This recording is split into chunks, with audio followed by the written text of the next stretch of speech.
Alrighty, so I'll call the meeting to order. It's a little bit after 10:30, but there was a previous meeting, so that's why we're starting a little bit after for all the people who are watching online. I'd like to recognize as well that we're on the traditional unceded territory of the Coast Salish peoples, particularly our neighbors in the Snunnaws Nation. First off is approval of the agenda. Are there any additions or amendments to the agenda that members of the service would like to consider? Seeing none, just would someone like to move the agenda? Director Rogers, Mayor O'Brien, all in favor? Thanks so much. That's agenda is approved. Adoption of the minutes. Are there any errors or omissions in the minutes? Seeing none, if just someone could move that we accept the minutes and are adopted. Mayor O'Brien, Councillor Grenz, all in favor? Minutes are approved. Thank you very much. First up is a report for Mr. Doiron, and I apologize if I say your surname wrong. And it's on the service operations update.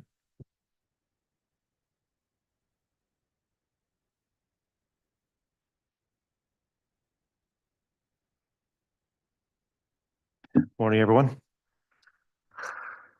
Through the chair, we're going to do a little operations update for the Arrowsmith Dam. Oh, am I controlling this? Okay, just hit tap. Okay. So we're going to start with the Arrowsmith Dam lake level. July 2nd, dam release valves were opened in order to maintain the required flow at the monitoring station under the bridge. So that's when we reached below 1.6 meters cubed per second. So according to the order that we have with the province, we must maintain at least 1.6.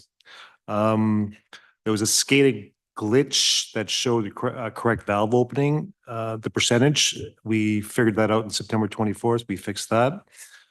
September 26th, there's an orifice plate at the end of the pipe. And what that does, it speeds up the flow. So she shoots out of the pipe at the very end. So we remove that to get more flow.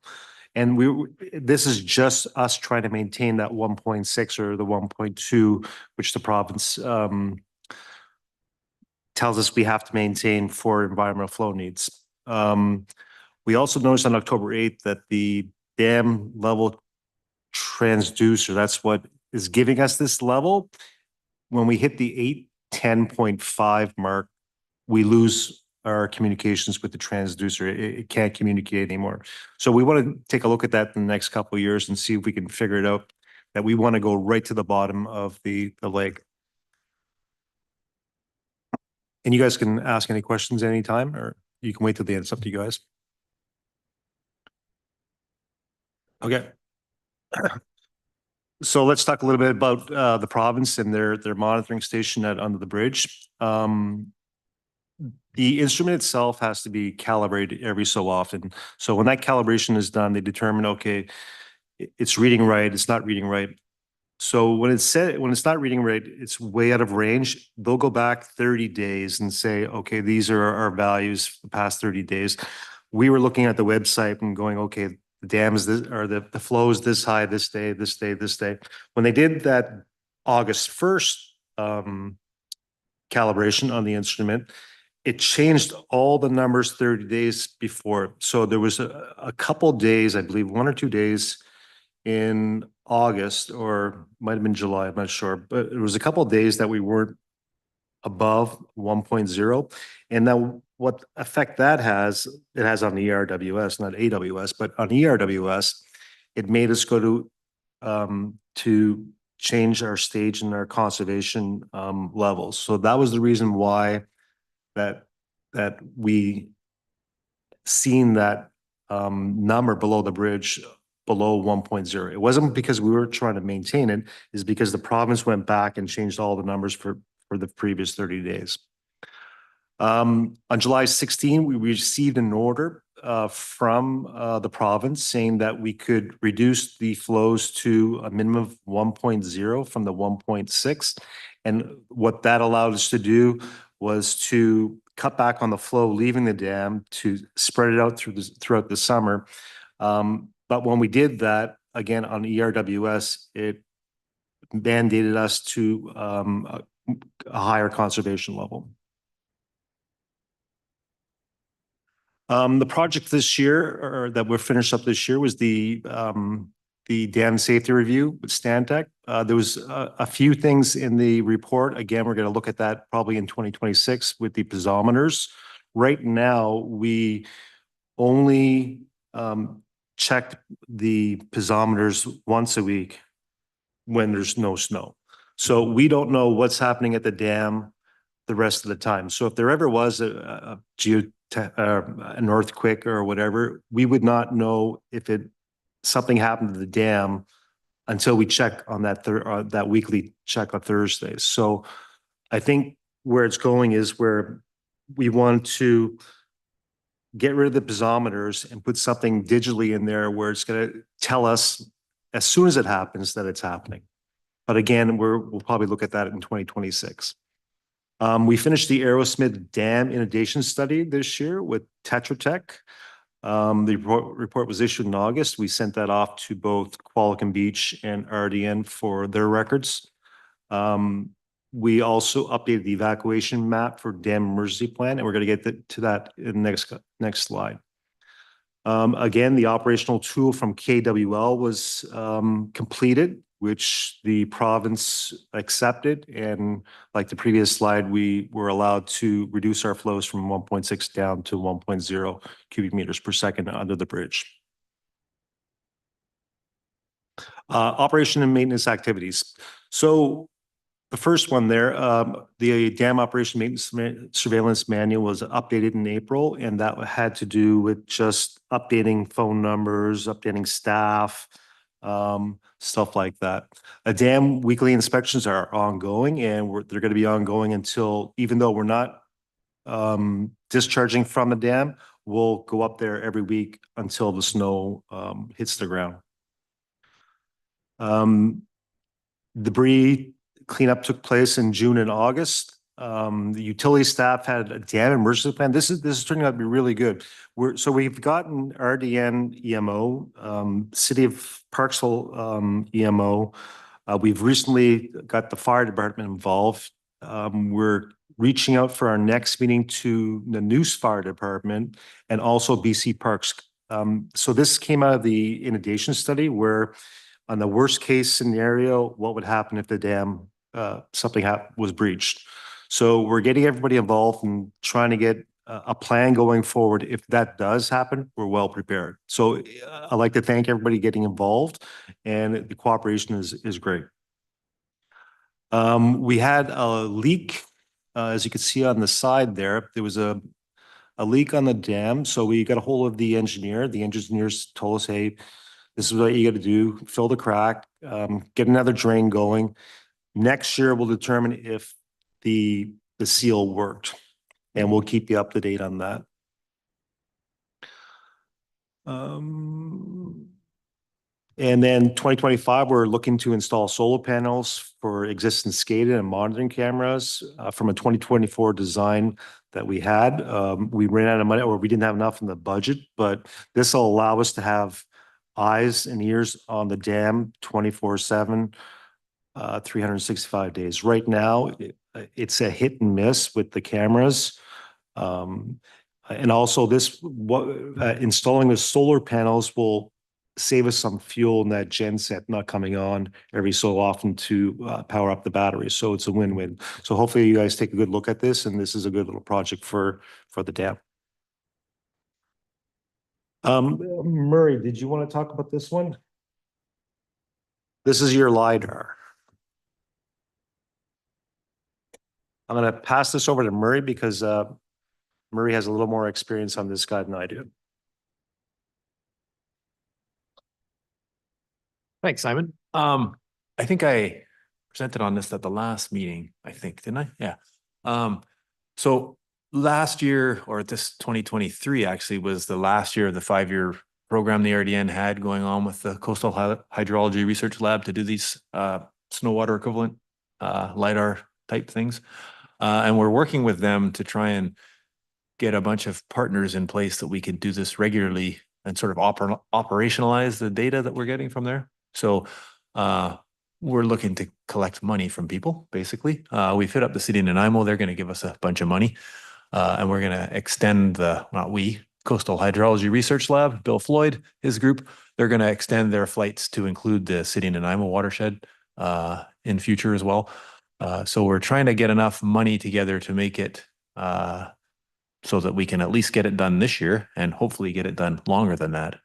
So, you know, I was thinking of asking AWS to consider putting $5,000 a year into this, at least starting for the first year, which is a relatively token amount from the total cost of what they have to do, but it'll help get the plane in the air, which is what we're trying to do. So just to put it into context, the City of Nanaimo is ready to commit some money to that too.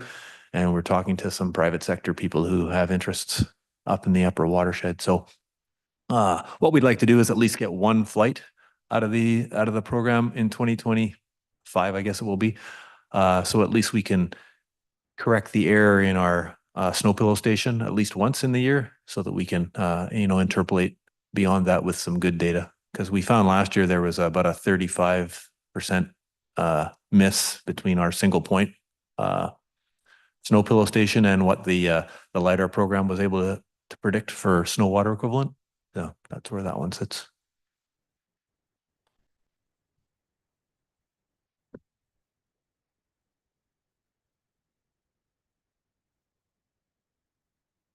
Thank you, Murray. And that's it. If you have any questions, you can let me know.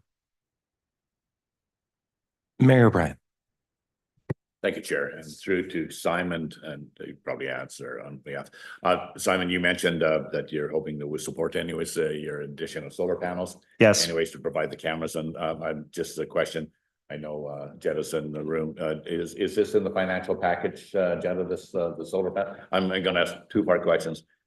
In the financial package, you have as the solar panels addition provided for, and also the suggestion from Murray about the LiDAR being some seed money to ensure that that's happening on a regular basis.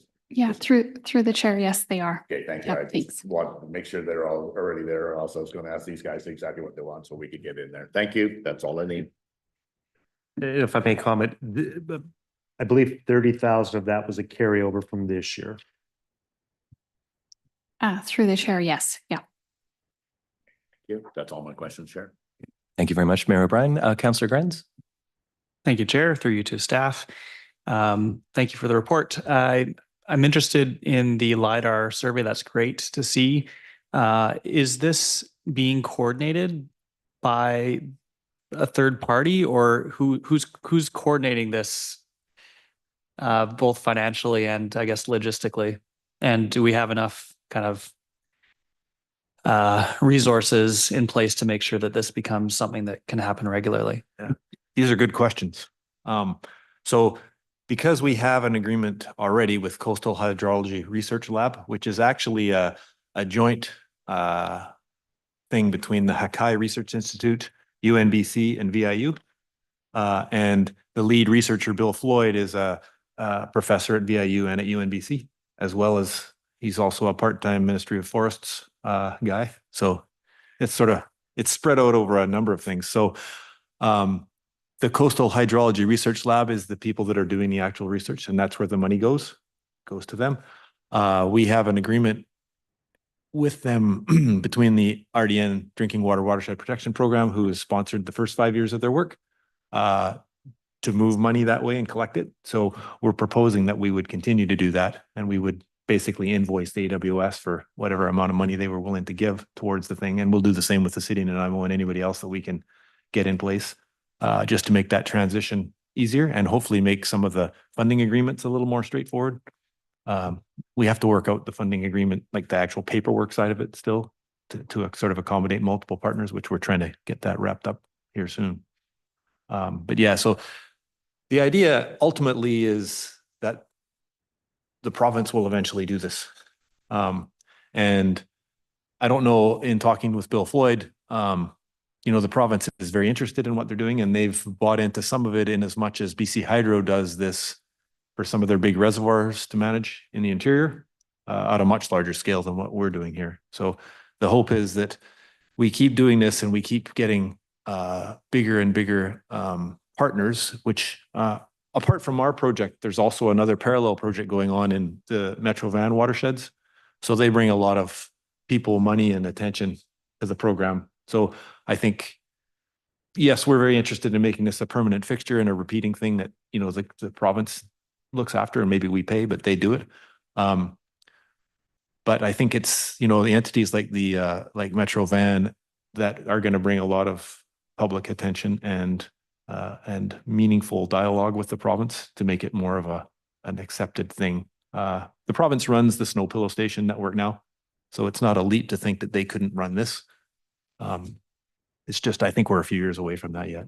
So what Bill Floyd's trying to do is now with this recent thing is trying to get another 4 or 5 years funding in place that he can just keep evolving the work without having to pause and go looking for money, which is kind of what the university researchers do.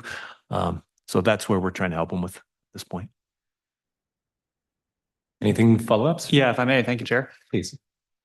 So would it be helpful to get some advocacy from this board in any way, like perhaps a letter or from maybe the member municipalities individually sending letters? Any advocacy recommendations that we can help from the board and political level? And I do have a, I guess, slightly related question about. So that's also a really good question. I feel like this is a long way away. In the planning for the next phase of this work, that's one of the things that everybody has agreed we need to work on is now we've got something we're confident it works. It's a good system. We need to start doing advocacy. So I think there will be an opportunity probably in 2025, but certainly in 2026, if it doesn't happen next year, to get letters of support from, you know, the AWS board and again with the City and Nanaimo Council and stuff, people are getting behind it. Certainly our neighbors to the north are very interested in this for the same reason, Comox. I mean, they've flown their watershed too. So they're all kind of involved. At the moment, it's kind of a watershed by watershed thing because you get the plane, you can go fly a watershed pretty quickly and put the plane back on the ground and keep your costs down. So it's not a province-wide effort yet. So our effort at fundraising is distinct from the Comox Valley's efforts at getting money to support this and the Metro Van one. So, but yeah, advocacy was discussed in the last conversation we had there that we need to get onto this. Yeah. Thank you very much. I would also remind everyone that AVICC just sent out their call for resolutions. So that's one tool we have for advocacy as well. Even if we're not having everyone on board necessarily, even drawing the province's attention as a resolution that this is a good service that they should expand might be something we want to talk about in the next few months. And then you had a related question. I saw the Mayor O'Brien as well with a question. So maybe I'll go to Mayor O'Brien and then I'll go back to you, Councillor Grimes. Thank you, Chair. And just through to Murray. So the LiDAR system, this is just great because it's using the fact that the plane's up in the air and he can fly over a lot of different areas of watersheds. Is this going to eliminate the manual measuring of the snow pillow? There's two answers to that. No in the short term and hopefully yes in the long term. So in the short term, because it's not in sort of, it's not a foregone conclusion that we're going to be able to fly this at regular intervals. So the manual snow pillow system will still be maintained. And a large element of the work that's gone into getting it as accurate as it is now is when they actually go and do snow surveys over a greater area of the watershed to figure out what the snow density is. So they actually know what the snow water equivalents are. And statistically, I think they do enough of that and then they don't have to do it anymore. So eventually that part won't be required anymore either, because they'll have this, you know, temperature accumulation model that looks at what the snow density is, and they'll be able to predict that pretty accurately. Right. But in the short term, we're going to continue doing what we're doing.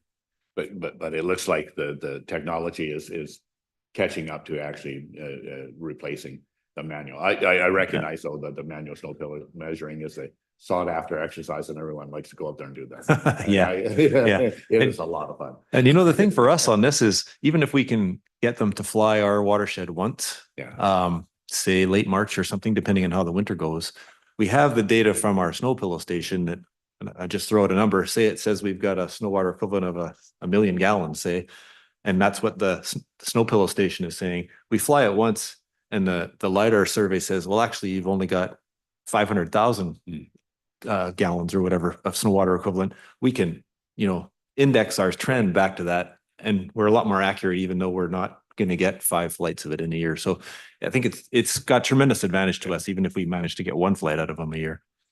Thank you for that, Murray.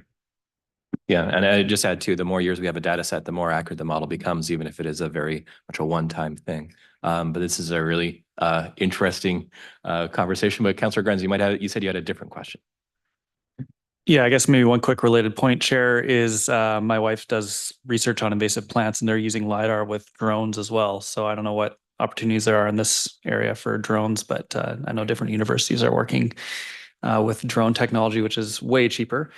I guess this all circles around the point of having the best possible data to work from, which helps inform our discussions with the province around dam release. And so I was this isn't really a specific question, but I'd welcome some more information around how those discussions are going with the province, whether the election had any impact on staff conversations around levels in the river, and maybe what additional information or resources that we should be aware of as a board to be planning for or putting in place in the future to ensure that we have the best possible data to go to the province with in order to make the best possible case around what, I think our staff is doing an excellent job in managing that. And maybe the province just needs to get more data to feel more comfortable with what we're asking.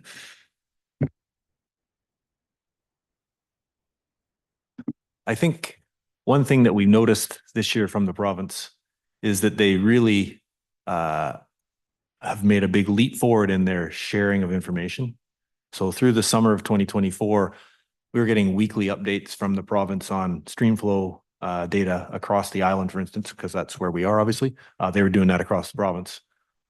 They were soliciting opinions from every water purveyor that they could find a contact number for to get sort of weekly data on what their water supplies were like, trying to knit together a better picture of what the overall provincial water supply was. And obviously for us, it's just, the mid-Vancouver Island area, but they're doing it across the province.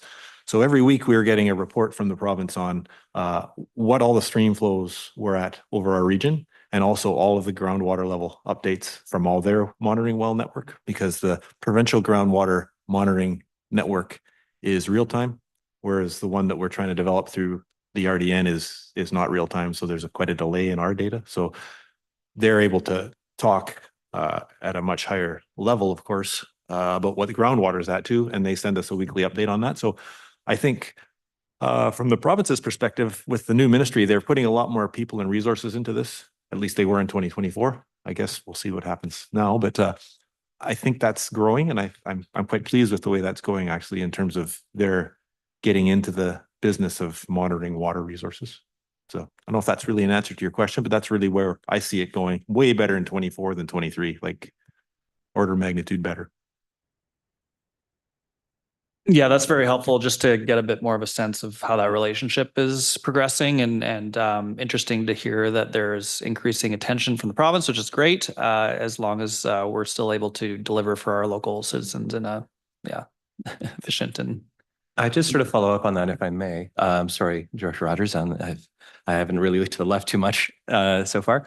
But my only concern would be if they're developing sort of like an integrated data set of a variety of different watersheds and different streams and rivers, that we might have a somewhat unique circumstance, because it's basically one reservoir to one source of water.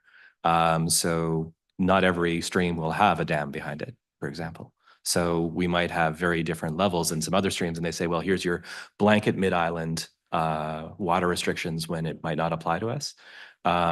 So one of the things that I'm sort of noticing on the outside looking in is that there's not always a great deal of communication with the public as for terms of, we're doing this, but here's the data as to why we're doing this. Here's why it's necessary.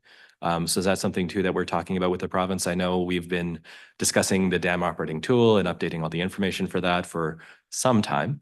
And we had an update as well, just for the public's benefit, in July, where we had a lot of folks from the RDN, Town of Qualicum Beach, City of Parksville, and there was a lot of information that was shared. I'm just kind of curious about, is the province aware that we are a bit of a unique case? And then B, how are we communicating the data that's influencing these decisions to the public? So I think there's a couple of questions there, and in their data, and if you look closely at the data that they publish, they are aware of the individual nuances in each stream. Like a lot of them will register whether they're dam controlled or not, which is one of the key differences when they're looking at stream flow, whether or not the stream has a dam on it and whether or not it's able to be controlled. So they are aware of that, and that's part of the report that they produce. So I think they're pretty aware of that in general. And I think, since the droughts sort of started a few years ago and we had to drag them into this discussion about what our operating rule is for the Arrowsmith Dam, I think suddenly it's a few years ago now, but suddenly they're paying attention to the Englishman, whereas it wasn't really an issue. It just, it flowed, we used it, whatever. But when we got into that first drought year a few years ago, all of a sudden it got a lot of attention from the province. And I think they're quite specifically aware of that problem. And I don't know, they've committed to working with us to get a new rule in place at some point before the next summer's events happen. So it'll be interesting to see how that works out. I remember in that meeting that I referred to, sort of like a workshop in July, I believe. There was a report that was mentioned by our outgoing engineer in the town of Qualicum Beach, Bob Weir, who has a great deal of experience with this service. And he mentioned that there was a nature conservancy whose name I've unfortunately forgotten. It's been a few months.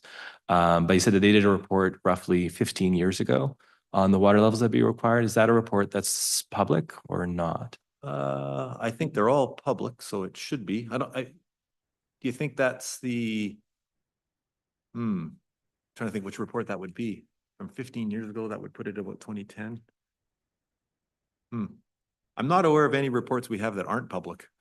No, that's Say fine. that. And it's also might be more for the town to follow up with Mr. Weir, just because he mentioned that one specific report, because also, as I'm sure all the members are aware, we're getting a lot of public feedback on water levels in this area.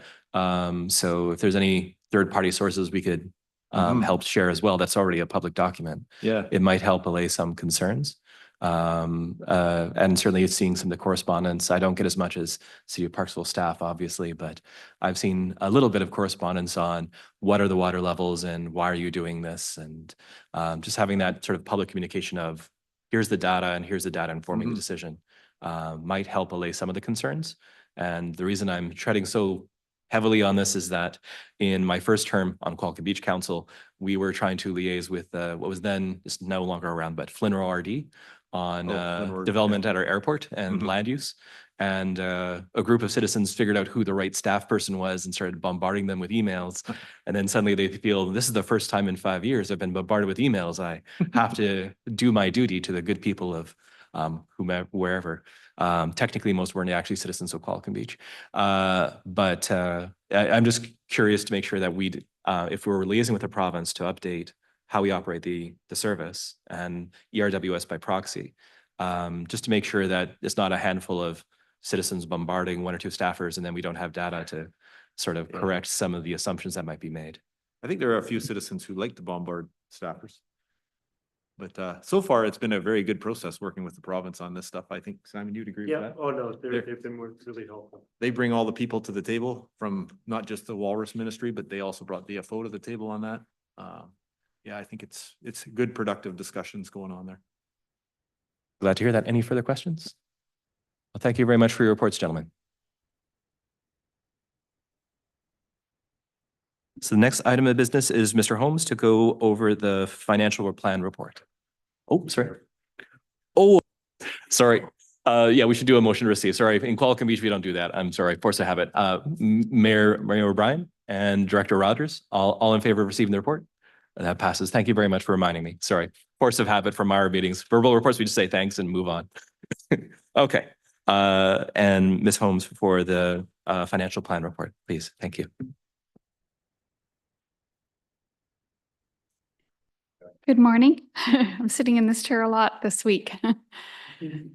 So looking ahead for a 5-year financial plan for the AWS 2025 to 2029. And we'll just discuss a little bit of the process, some of the changes in the financial plan as compared to the adopted financial plan last year, and then some specifics of this one and recommendations that are also in your agenda. So the management committee of staff from the city of Parksville, town of Qualicum Beach, and the RDN meet to review operations and a preliminary 5-year financial plan. That has happened. And then what happens is then we bring it to the board for your review and approval. And the final step in this process, which is outlined in the joint venture agreement, is that the joint ventures themselves adopt it into their respective portions of the AWS financial plan, into the local government financial plans in terms of their share. So that meets our community charter requirements as laid out with respect to financial plans.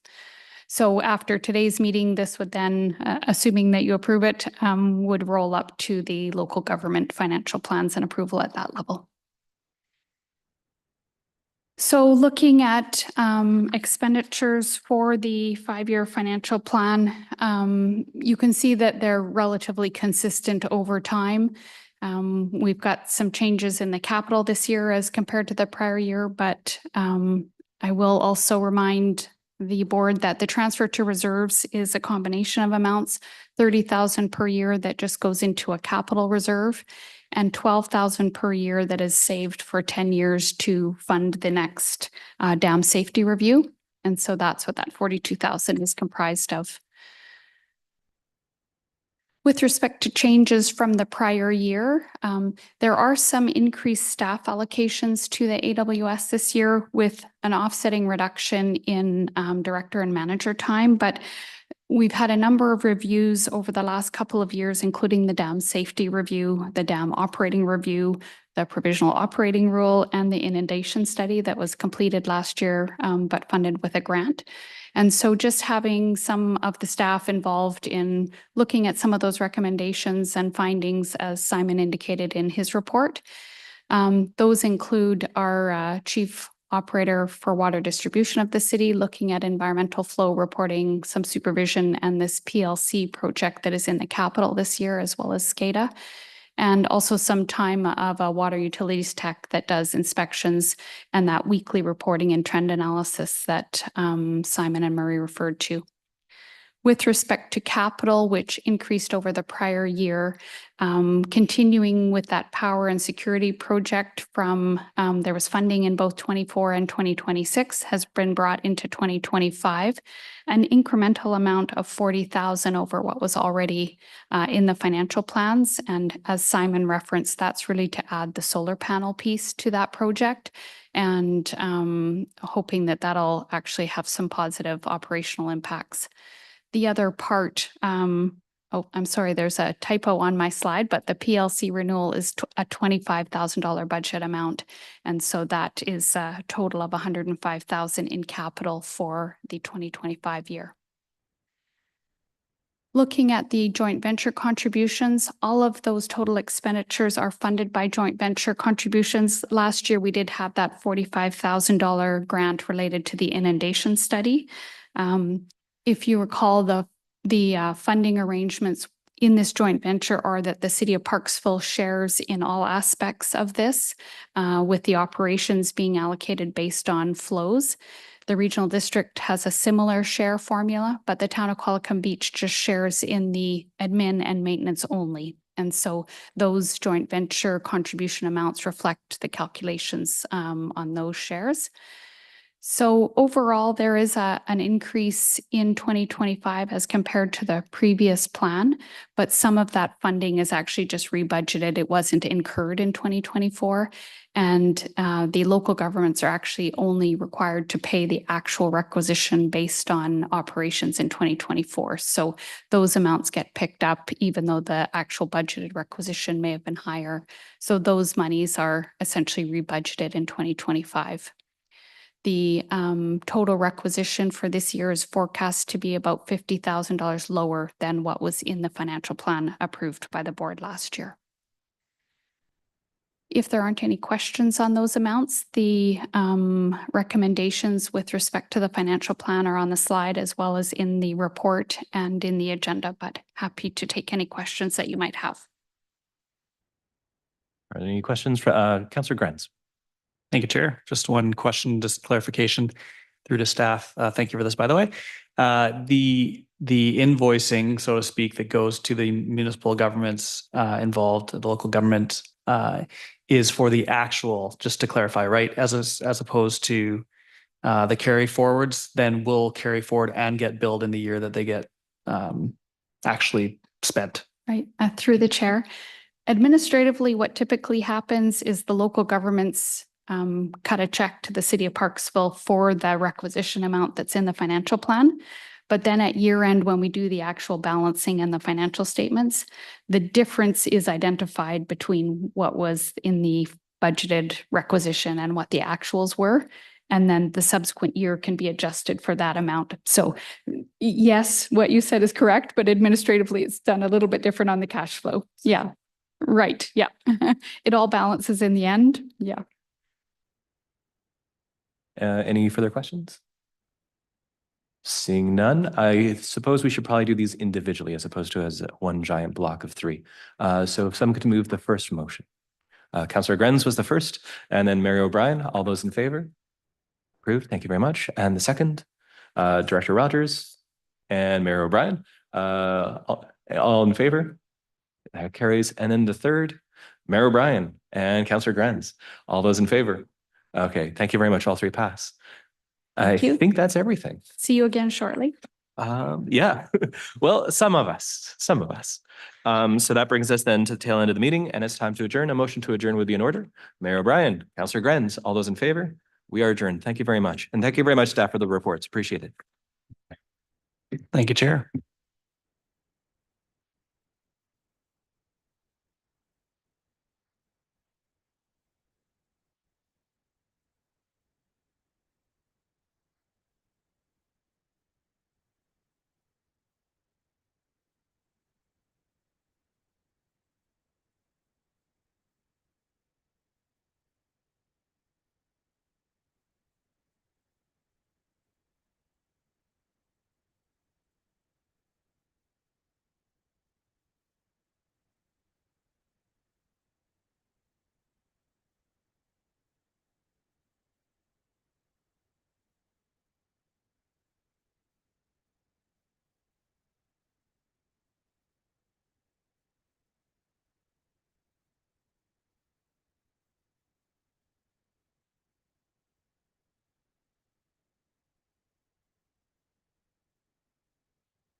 Yeah.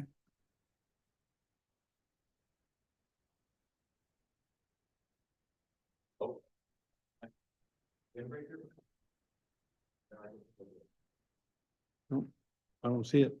You can't have this. It's too cold in here. Yeah, no, yeah. It keeps us. From falling asleep. Yeah, that's the second time I've heard that today. Oh. Good morning, ladies and gentlemen. Welcome to the October 31st, 2024 ERWS board meeting. And the board certainly wants to recognize the people of the Coast Salish Nations and the traditional territory upon which we gather with gratitude. So in calling this to order, is there a mover or a seconder for approval of the agenda? Moved by Mayor O'Brien, seconded by Councillor Grenz. All those in favor? That motion's carried. And next we'll move on to adoption of the minutes. And this is adoption of the minutes of the English River Water Service Management Board meeting held on June 27th of 2024. Is there a mover and a seconder with respect to those minutes? Moved by Councillor Grenz, seconded by Mayor O'Brien. Any discussion, any errors or omissions? All those in favor of adopting them? Any opposed? None opposed. So we are now moving on to number 4, reports. And Simon, if you're able to present the ERWS operations update. Yeah. Good morning, Mr. Chair, board members. Yes, this thing. So operations update. So water consumption for the water treatment plant. Here's a graph of the production. The blue is the total production, yellow is RDN consumption, and Parksville is the red consumption. And we'll mention this a couple of times during the slides here that the increase was partly due because the new water treatment plant being offline and ERWS kicking in and helping them out when they need it. So this graph here is the consumption breakdown between RDN and Parksville percentage wise. In October, it was 39.2 for RDN and Parksville was 60.8. I believe the average was around 34 right about now. And I believe and Murray can talk about this, but the new water plant should be online in the next little while. So that should drop coming up. I also want to mention that actually, we're going to talk about it in the next couple of slides here. So the project's the 5-year fish monitoring program is in the 3rd year. And what we're getting from the reports is that the intake at the water plant has no effect that anybody can point to on the fish going upstream or downstream. So that's good news. The operators started with a fixed software asset management that we're actively populating. It's a long process, but in the end, it's going to tell us, okay, you guys got to fix this day. You're spending so many hours on this day. It's a really good tool. The chemical safety audit room audit was awarded and it's in progress. They've met with staff 3 or 4 times now in the plant on site, going over the issues. I believe the last mention they were doing was prioritizing the issues, the chemical safety issues in the plant and how to handle them. The caustic tank replacement project is on hold until the end of the chemical safety audit. Now, this is partly true. We did get, as part of this chemical room safety audit, we did get a class, I believe you call it class 5 or class D estimate, which Jetta's got to get into in the financial report, but that's been done.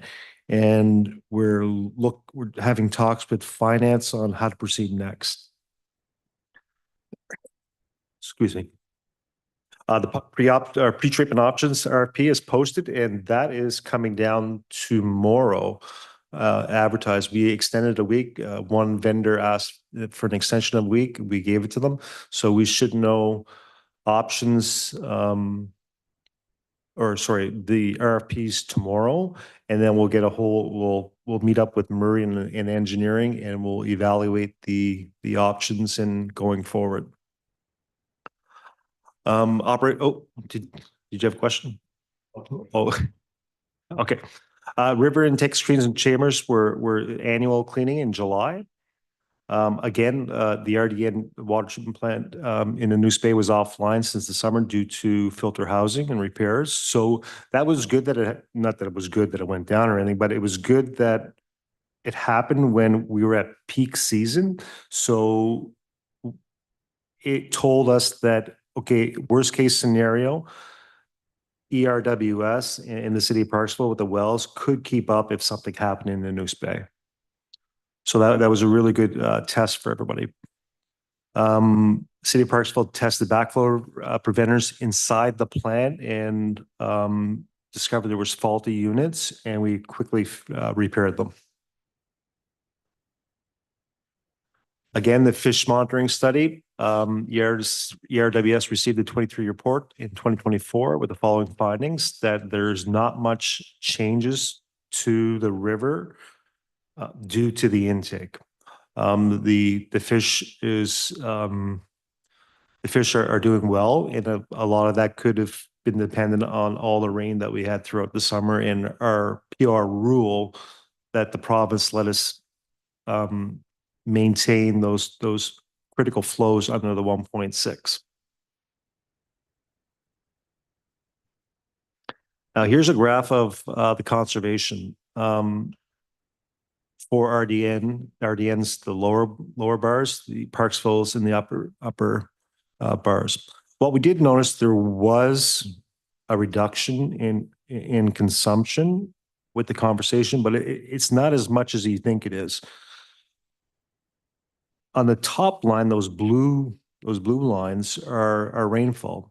So we've seen the highest conservation after rainfall, not because of initially the changing of the conservation levels, but the biggest driver of conservation is rain. And we figure it's about 5% that the conservation measures going from level 3 to 4 or 2 to 3, 4. That's all the effect that it's having on us.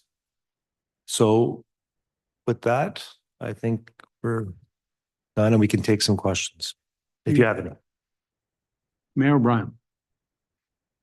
Thank you, Chair. And through to Simon, just a question. I understand your RFP is has been extended this week. Regarding the pre-treatment options, just a very generic overview. So is this a pre-treatment option that like in between the intake and the water treatment plant? There's a pre-treatment somewhere there before it actually hits the filters? There's been some discussions through the mayor or chair, sorry.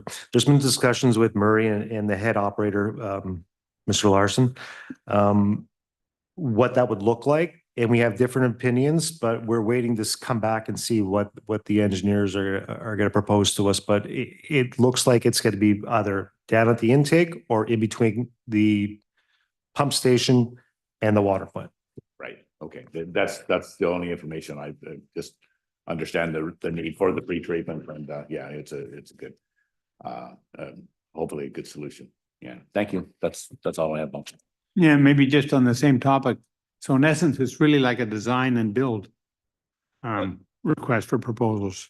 No, the proposal was just to give us the options. Then the city and the RDN would talk, or ERWS would talk and say, okay, maybe let's go this way. And then we go and talk about design and build. And so right now we just want to get the options, hammer down what they're proposing. So we're on board and we're not given a one way to go. We'll pick the option going forward.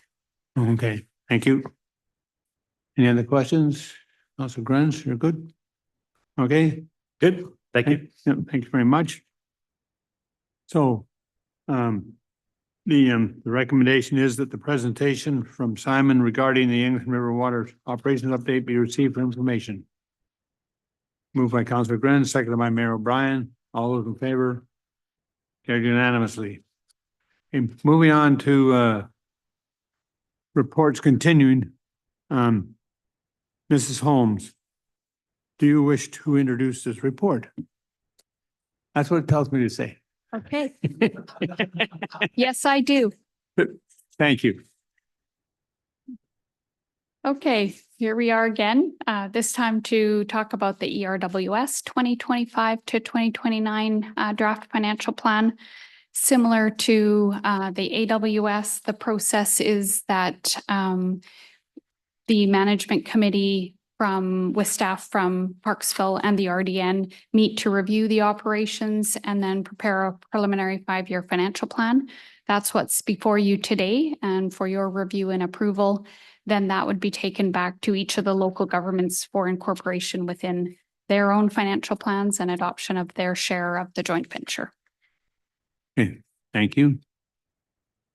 So looking at ERWS, we've had some indication from Simon in his report as to some of the changes that will be in this 5-year financial plan. But one of the things that was in last year's financial plan was really a lot of works around trying to define some of the design deficiencies, including about $100,000 related to just some of the minor deficiencies. And what we're seeing in terms of actual activities in 2024 is that a lot of those were resolved with staff and not a lot of external cost. So we've got some reductions as compared to the prior year related to some of those costs not being required anymore, including the buildup of kind of critical replacement parts and that project being done with it just being in a maintenance mode now of replacing those as needed, but having what we need on hand. And so a reduction in amounts related to that as well. There's also just in terms of administration, an overall reduction in the management and director level assigned to this. Just again, there's been a lot of effort in the last couple of years and that was reflected in staff allocation as well. What we do with respect to staff time is look ahead at the work plans and try and really accurately, as much as possible, refine those management staff allocations to various projects so that it's reflective of the work that is on the work plan for the coming years.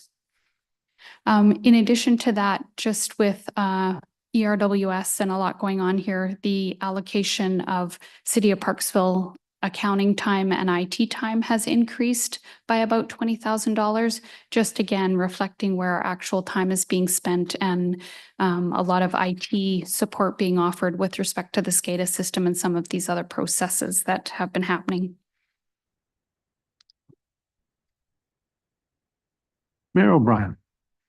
Thank you, Chair. Just a question to Jed, would like to do it when the slide is up here.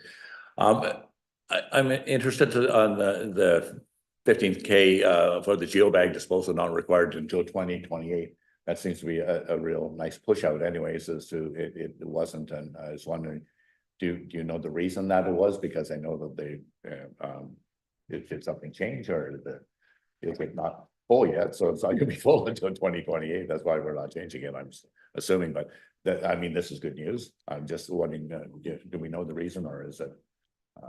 Right, through the chair. We were, again, with the ERWS and the water treatment plant being relatively new, we've been very conservative in our estimates with respect to all the costs, and one of which was how quickly those geobags would get essentially used up and need disposal costs and things like that. So what we found, and this is part of looking at some of the wastewater solutions at the plant, is this isn't going to be required for a variety of reasons. So just pushing it out to a new expected date while we work on some of those other solutions. But in the short term, it was in the budget each year. And so operations staff have identified that we don't need that in the coming 2 years anyway. So that's been removed from the budget. Right. Yeah. And that's part of it. There was also some disposal costs that aren't and replacement costs related to the geobags. They just don't need to be replaced as many times as we expected. So that's one of the highlights of the changes. Yeah. That's good news. Yeah, really good news. Thank you. Mm-hmm. Okay, the other thing is just in terms of looking at work plans is just a refinement of operations staff wages as well. And so there's about $115,000 reduction from the prior financial plan related to operational staff as well. On the minor capital side, the water resiliency study, which is being done as part of the City of Parksville's overall drinking water master plan study, is that's continuing. And there was $125,000 in the budget last year in 2024. About $35,000 of that has been spent. So we're carrying forward and rebudgeting about $90,000 into 2025. And we'll report back to the board on that as those findings become available, but it's expected that it's at least another year that study will continue. Whether or not the ERWS portion is completed earlier or not, I'm not familiar with that, but it is an ongoing project that we have engaged with Kerwood Lydell to do that study. With respect to some of those other amounts I talked about that we have reduced, we also have some contingency amounts in minor capital, 100,000. So rather than having kind of some of those other areas where we've identified and been conservative in our budgets, we've just got this contingency amount as we're still continuing to work through some of these solutions to areas that have been identified, just as a $100,000 contingency for what might come up, and have that available to staff to respond to those items. On the reserves side, you'll see that there's a $200,000 increase, essentially a doubling of the amount in the budget. The previous $200,000 that was in the financial plan was related to long-term capital replacement that might be needed at the water treatment plant. What's been identified in this year of looking for solutions is that the membranes will likely need to be replaced sooner than was expected, and likely in 2028 or 2029, and the cost will be approximately $1 million. So it's my recommendation that we put $200,000 aside so that when 2029 comes, we don't have this significant spike in the requisition for the local governments. So we would just put these monies aside and accumulate that amount for payment. And you'll see that when we get to the capital items of that $1 million expected in 2028 or 2029. So that's what that increase is about. Jetta, just on that, if I might. Yes. Oh, you got that?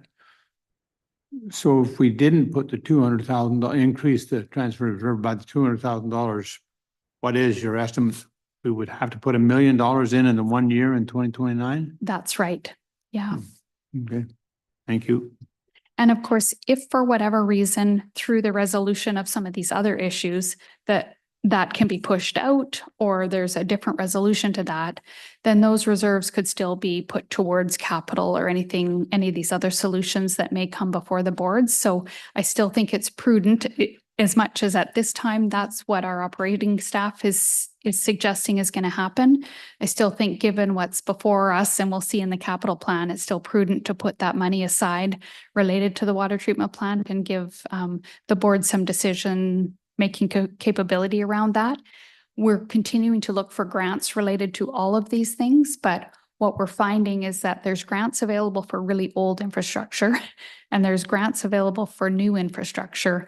We're kind of in this middle ground that there may or may not be grants related to it. So we continue to look, and certainly that would be the first choice for funding any of these solutions that you'll see in the capital plan. But in the short term, I think it's prudent to start to put this aside rather than have that spike in 5 years or 4 years at the local government level, because we know there's lots of pressures on those budgets as well. Yeah, Mayor O'Brien. Thank you, Chair. Just through to Jetta. So we're continuing on with our favorite term of the decade, reserve funds. Right.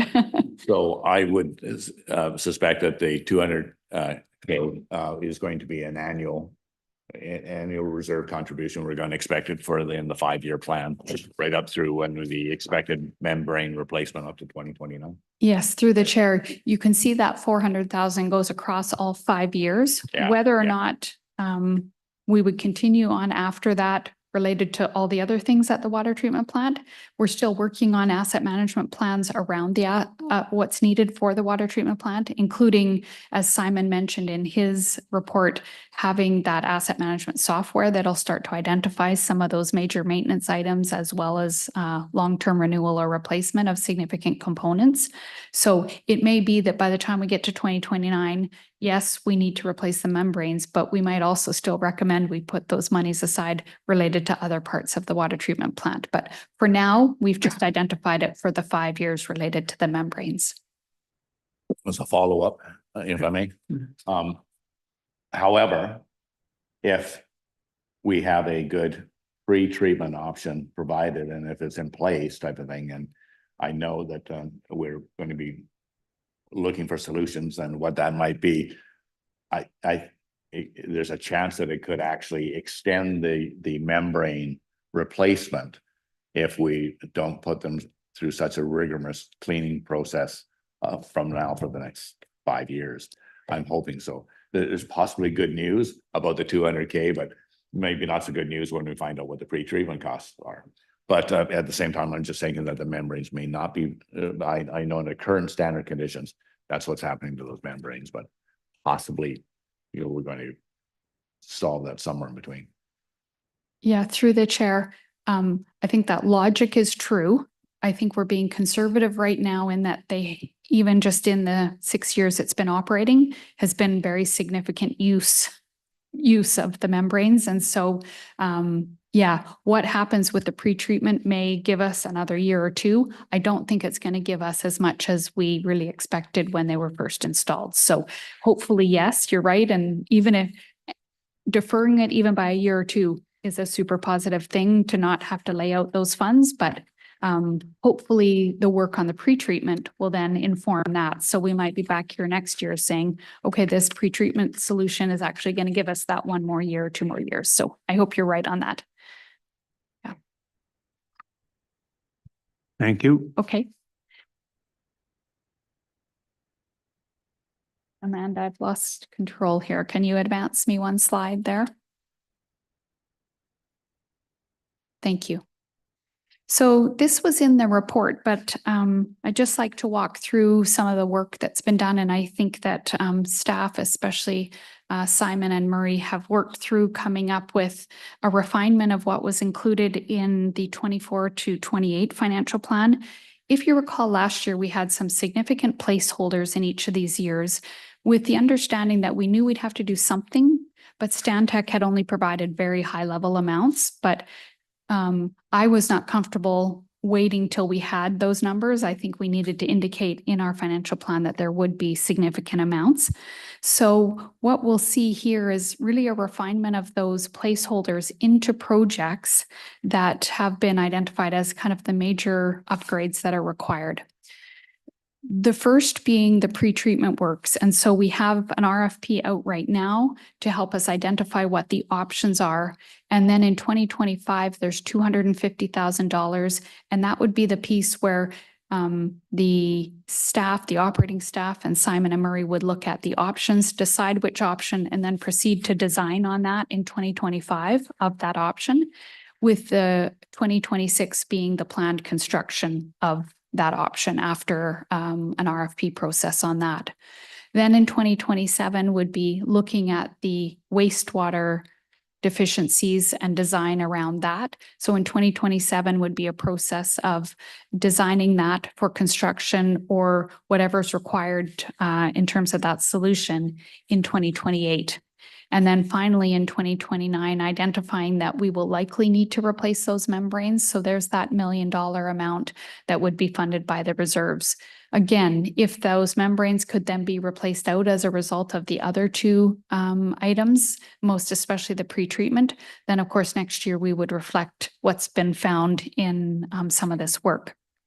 The other thing that you'll see in 2025 is the caustic tank replacement and spill containment project, which we had the chemical safety room audit this year and hoping to receive the final report on that next month. In the short term, though, what we asked them to do was to provide us with a high-level estimate of what that might cost so that we could get a more reasonable amount into the 5-year financial plan. So the estimate on that is $840,000. So you can see that last year we put in an estimate of 680. That's been up to 840. That hasn't gone to tender or anything. So it is possible that the amount for that comes in lower. It might also come in higher. So, but our hope is that that we would perhaps come lower than that. But at least we've got something that is been looked at by the experts on this, at least with respect to a high level estimate on that. Overall, the total capital budget as compared to what was included last year is $5.1 million lower. So we've taken those initial placeholders, refined them into what you see here, and it is overall the 5 years $5.1 million lower. So we're working in the right direction in terms of those cost estimates, and hopefully we'll kind of see this implemented in terms of addressing some of those design deficiencies.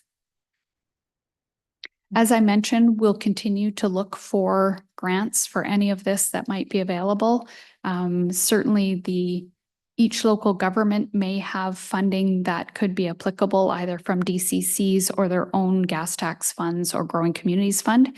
That's outside of the joint venture. So, but as was done with the construction of the water treatment plant, we did have some provincial and federal funding related to it. So again, we'll continue to look for that funding that would benefit both of the joint ventures. In the short term, I haven't identified anything like that in the 5-year financial plan, just because it's unknown and there's nothing on the horizon right now that would meet kind of the parameters of these projects. Are there any questions on that? That's a lot there. Joel or Doug, any questions? So in essence, what at this time last year, we were looking for 14 million over the 5-year period. We're now down to 9 million. But so it looks like, so the two major projects are still the pre-treatment and the transmission for flushing. That's at 2.5 in 2026. And then the 3 million for upgrades to the wastewater in 2028. So those two are representing 5.5 million out of that 9 million. So over 50% for those two projects. That's right. Yeah. And plus the design, the 250 plus the 300 ahead of time. Yes. Yeah, I just put that aside. Okay. Right. But yeah, you've got it. Okay. Okay. Thank you. Okay. And I'm assuming that the group has looked at these, with Simon, with Murray and so on, with respect to all of these. And this is brought to us based on that recommendation from an operations and a wastewater and the pre-treatment process going forward. Exactly. Yep. Full consultation with that team there, the ones that are driving that for sure. Yeah. Okay. Thank you. Although I think it looks really nice in the spreadsheet, so I appreciate that. Yeah. So just in terms of overall joint venture contributions, 2025 in this financial plan as compared to last year's financial plan is seeing nearly a $2 million decrease. And that's really related to those large placeholder amounts that we put in place last year. The forecasted total requisition for 2024 in total for the joint venture is likely about $1.5 million lower than what was planned in the financial plan for 2024 to 2028. And that's really largely because of these high level estimates that we had put in there and asked the board to approve last year, because there were a lot more unknowns last year. We're peeling the onion, in terms of looking at these deficiencies. So I think that each year we get a little closer to what those estimates are. What I will note is that in the 2024 to 2025 financial plan, we had assumed historic kind of cost sharing with respect to the flows that have been in place between the RDN and the city of Parksville. As Simon noted in his report, the RDN's share is going to be a little bit higher this year just because of the challenges that they had with their own water system in Nanoose over the summer. So we'll wait till the end of the year to see how much that averages out, because in Simon's chart, it was a little lower at the beginning of the year, higher through the summer. We might, depending when you come back online in Nanoose, it might get back down to it. So we'll keep in touch with RDN finance staff on that with respect to kind of how that requisition might change. But I think given the overall requisition is so much less than last year, I don't expect it's going to cause any issues in the RDN's budget. So, and then the proportionate operating costs get distributed based on that usage Right. of the water. So go- Yeah, the operating piece for the actual year-end reporting. Yeah. And also that flows over to the AWS with respect to the operating aspects of that joint venture. Correct. Yeah. Yes. Yeah. Thank you. You're welcome. So, If there are no further questions, the recommendations are in the report and on the screen. Joel. Thank you, Chair. I do have a question through staff. When we're looking at the administration costs in the, yeah, there we go.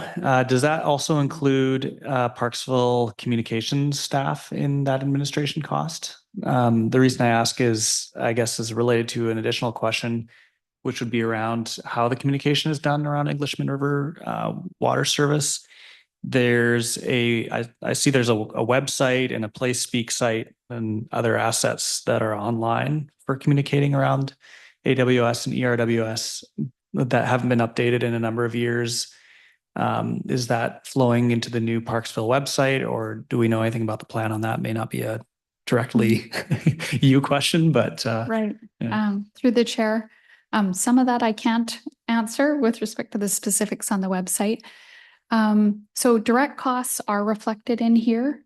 There is kind of an understanding between RDN and City of Parksville that some of that senior staff time, RDN provides some through Murray's time and contributing to various aspects of the joint venture. And then there's senior staff time in City of Parksville that also supports the joint venture. So where there's direct costs for their website or their uptake, we include time for the utilities tech to prepare those updates that are weekly. Then Deb posts them or sends them out in communications. We don't track Deb's time directly, but certainly the staff time to prepare those. But there's always been a sense of both joint ventures contributing time towards that. That said, this year does include extra IT and accounting staff allocation just to reflect really kind of hard costs and time on the ground that is trackable. And as the ERWS has continued to increase operations and had other kind of challenges related to that, we've tried to track some of that time as the operator to make sure that there's a reflection of those actual costs. Okay, I wonder if there's maybe need for additional budget for communications, or where staff feels on that. It's a challenge around communication around, say, water restrictions or whatever the new word is for that. And I see that there has been work done in the past that doesn't appear to have continued. So I'm not sure whether we should be allocating a bit more for that financially, or whether that's just more of an operational thing that there's a plan on that is happening. Yeah, through the chair, it's a great point, and I guess we could track the time related to that and maybe report back next year to say, actually, this was more hours than we expected or less. I think the other part is that each of those jurisdictions is reporting out on drinking water and conservation and things like that. So whether it can just be considered part of that as taking our joint venture interest and reporting out on it to our residents is just part of the city rather than a joint venture expense. So I think it could be argued either way, but certainly we could start to track that time at our level and just be able to reflect on that, whether or not you want to add budget this year or wait until we have an understanding of that. It also might be something that comes out of the drinking water study in terms of recommendations for communications plans. So that could also be an opportunity to look at where that cost should be borne. Okay, yeah, maybe then one final point on that is it would be nice to, I guess, see a bit of um, a plan or what is the go forward? Because if communications is going to occur within the member local governments, as opposed to through the service, then maybe it's time to just decommission communication platforms that were set up previously through the service. I don't know how those were budgeted in the past. But since they're still out there and not being updated, maybe it's time to just take them down and be clear that we are communicating through the city of Parksville and the regional district, maybe the town of Qualicum Beach, but not through the joint ventures. Yeah, through the chair. I can follow up and have a discussion with our communications folks about that because I'm likely not privy to what the plans are and have some discussion around that. Do you have something to add to that, Murray? Could I? Yeah, absolutely. Just Yeah. maybe some history. Yeah, for um, sure. Well, I was just going to ask Mr. Walters, because I know the RDN does significant communications and so on with respect to Yeah. that within this jurisdiction and the services. So there's a couple of things just to make a comment on, I think, two separate things that you brought up there. One is around communication of drinking water, watering restrictions, conservation levels and stuff like that. So through the Drinking Water and Watershed Protection Program, we try to bring all of the municipalities and improvement districts and everybody together to organize what the communication's going to be. And we try to work with the communications people in all those groups. And we provide actually, what would you call it, sort of vanilla communication templates for them to use to anybody who wants them. So, we develop those things to explain why we're going into certain levels of conservation and some of the background data and stuff like that. So we are in a position to offer that support to anybody who wants it on a regional basis, but we still, as part of that, request people that they do their own communication when it relates to their own system, because it's confusing enough to figure out who gets water from where anyway. So I'd say that's always there. And if the city, I know we talked to Deb a lot about that, but if there's ever need for more of that, we're happy to help from developing communication materials related to that. We have a vast archive of that's available to anybody in the region who wants to do more of it. On the other question that you brought up is sort of the joint communication stuff from the AWS and ERWS, which are now kind of two separate things more than they were. But we used to have a very public facing website for both of those things, which is not publicly available anymore. Unless you know what the IP address of it is. So It's searchable. So it is on just an IP address, not a domain name, but it still exists out there. Yeah. And it's found on Google and all that. Yeah. But you couldn't directly go to it unless you knew the IP address. Yes. So I think we should do something about that because it's kind of there, but it's kind of not there. Mm-hmm. And it was a very complete record of all of the AWS and ERWS business until 2022, maybe one or two. Yeah, something like that. So I think there's a bigger issue there that we need to think about and talk about, is how we want to project the joint ventures publicly, because I don't think it's a very good idea to have that website as hidden as it is. Because, we have in-camera stuff that's not on there, which is fine, but all the rest of that business should be available to the public if they want to get to it, I think. Mm-hmm. Yeah, Doug. If I may, Chair, through Murray, and I agree with what Councillor Grant is suggesting here. And I'm prepared to send in my timesheets to add to that administration cost for the amount of emails, phone calls, and community meetings I have with people to actually clarify, what the water conservation levels and why we're at level 4 and why we're not running out of water. It was just phenomenal. So so I'll put my timesheets in to be included in those admin figures. But at the same time, what happened, and I appreciate the water conservation messages that went out in the news releases, but unfortunately I wasn't pleased that it didn't refer enough about, in particular, the Arrowsmith Dam. That the Arrowsmith Dam is basically very much, as we discussed with Simon, is to maintain those minimum operating flows, is for habitat.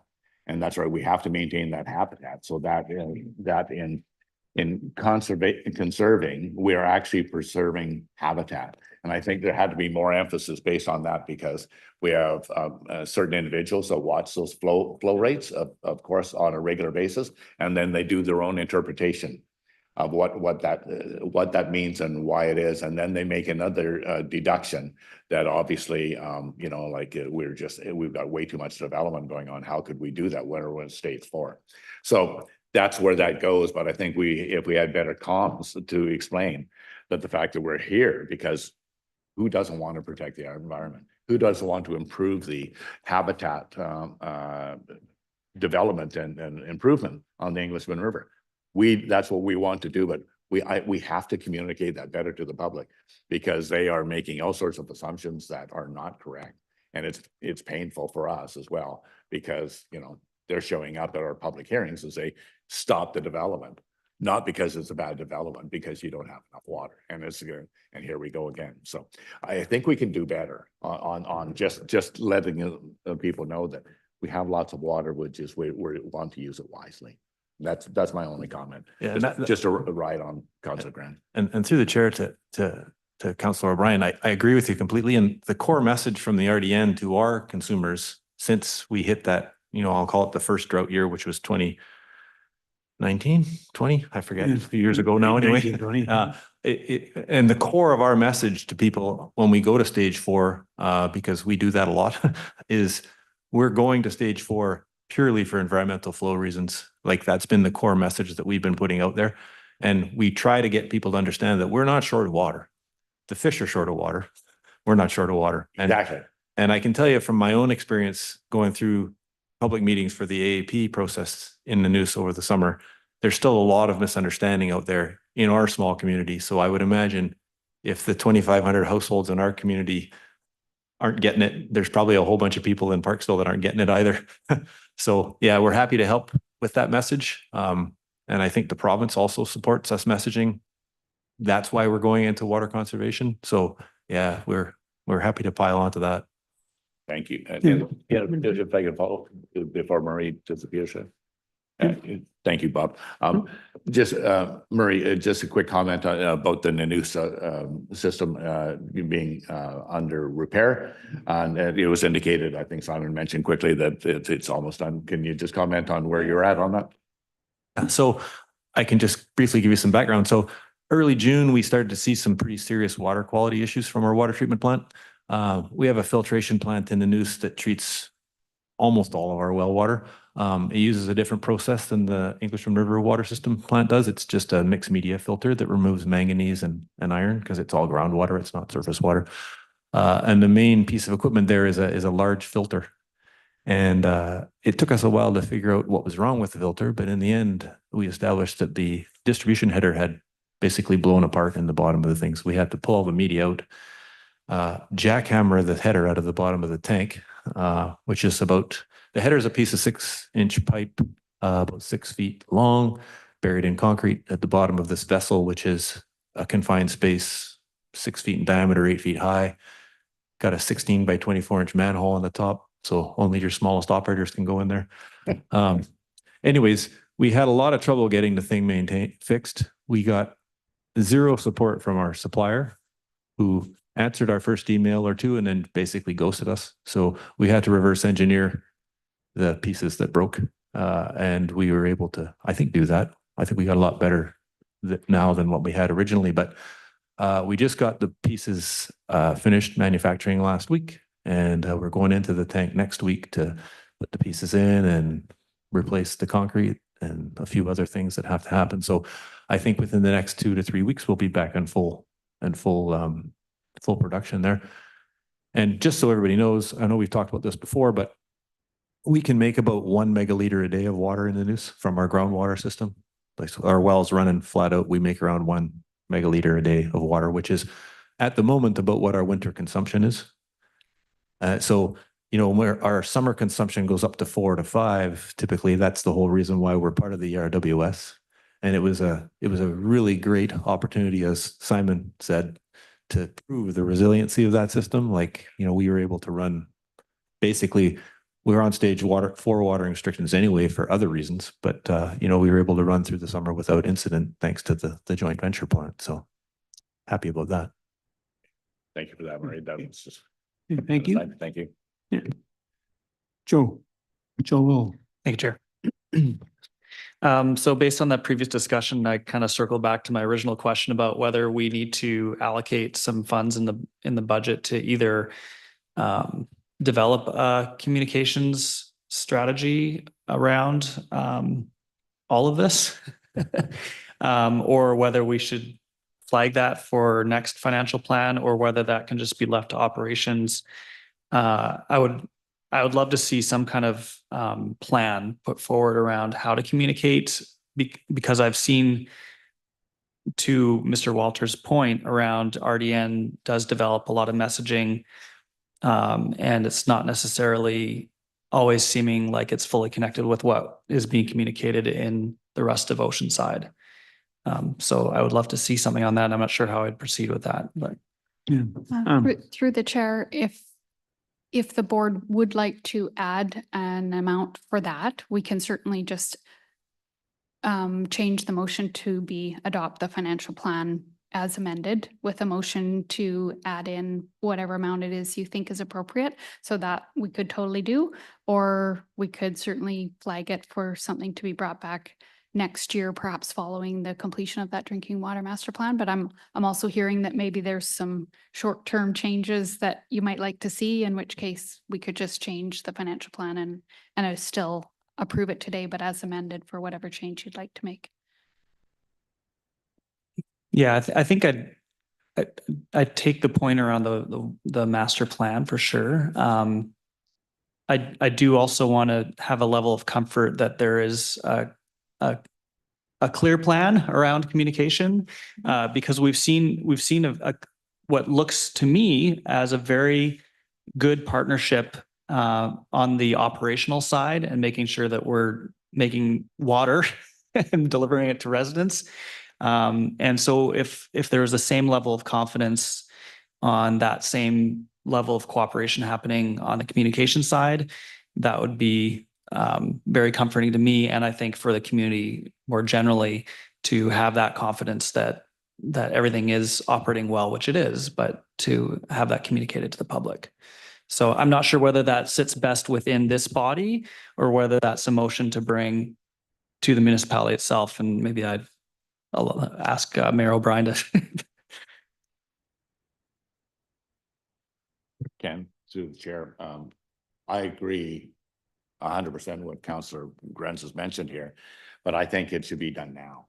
And so, because I recognize that the comprehensive master plan is going to be about a year out.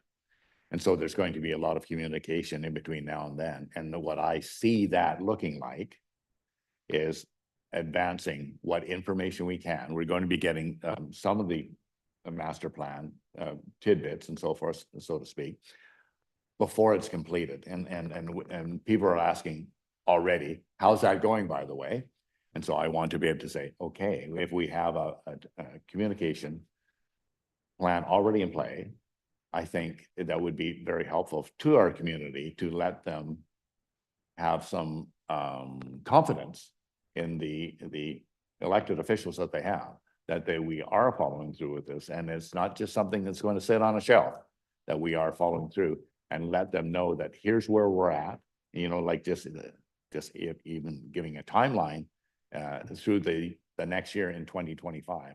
I think it would be key anyways to let our public understand what we're doing.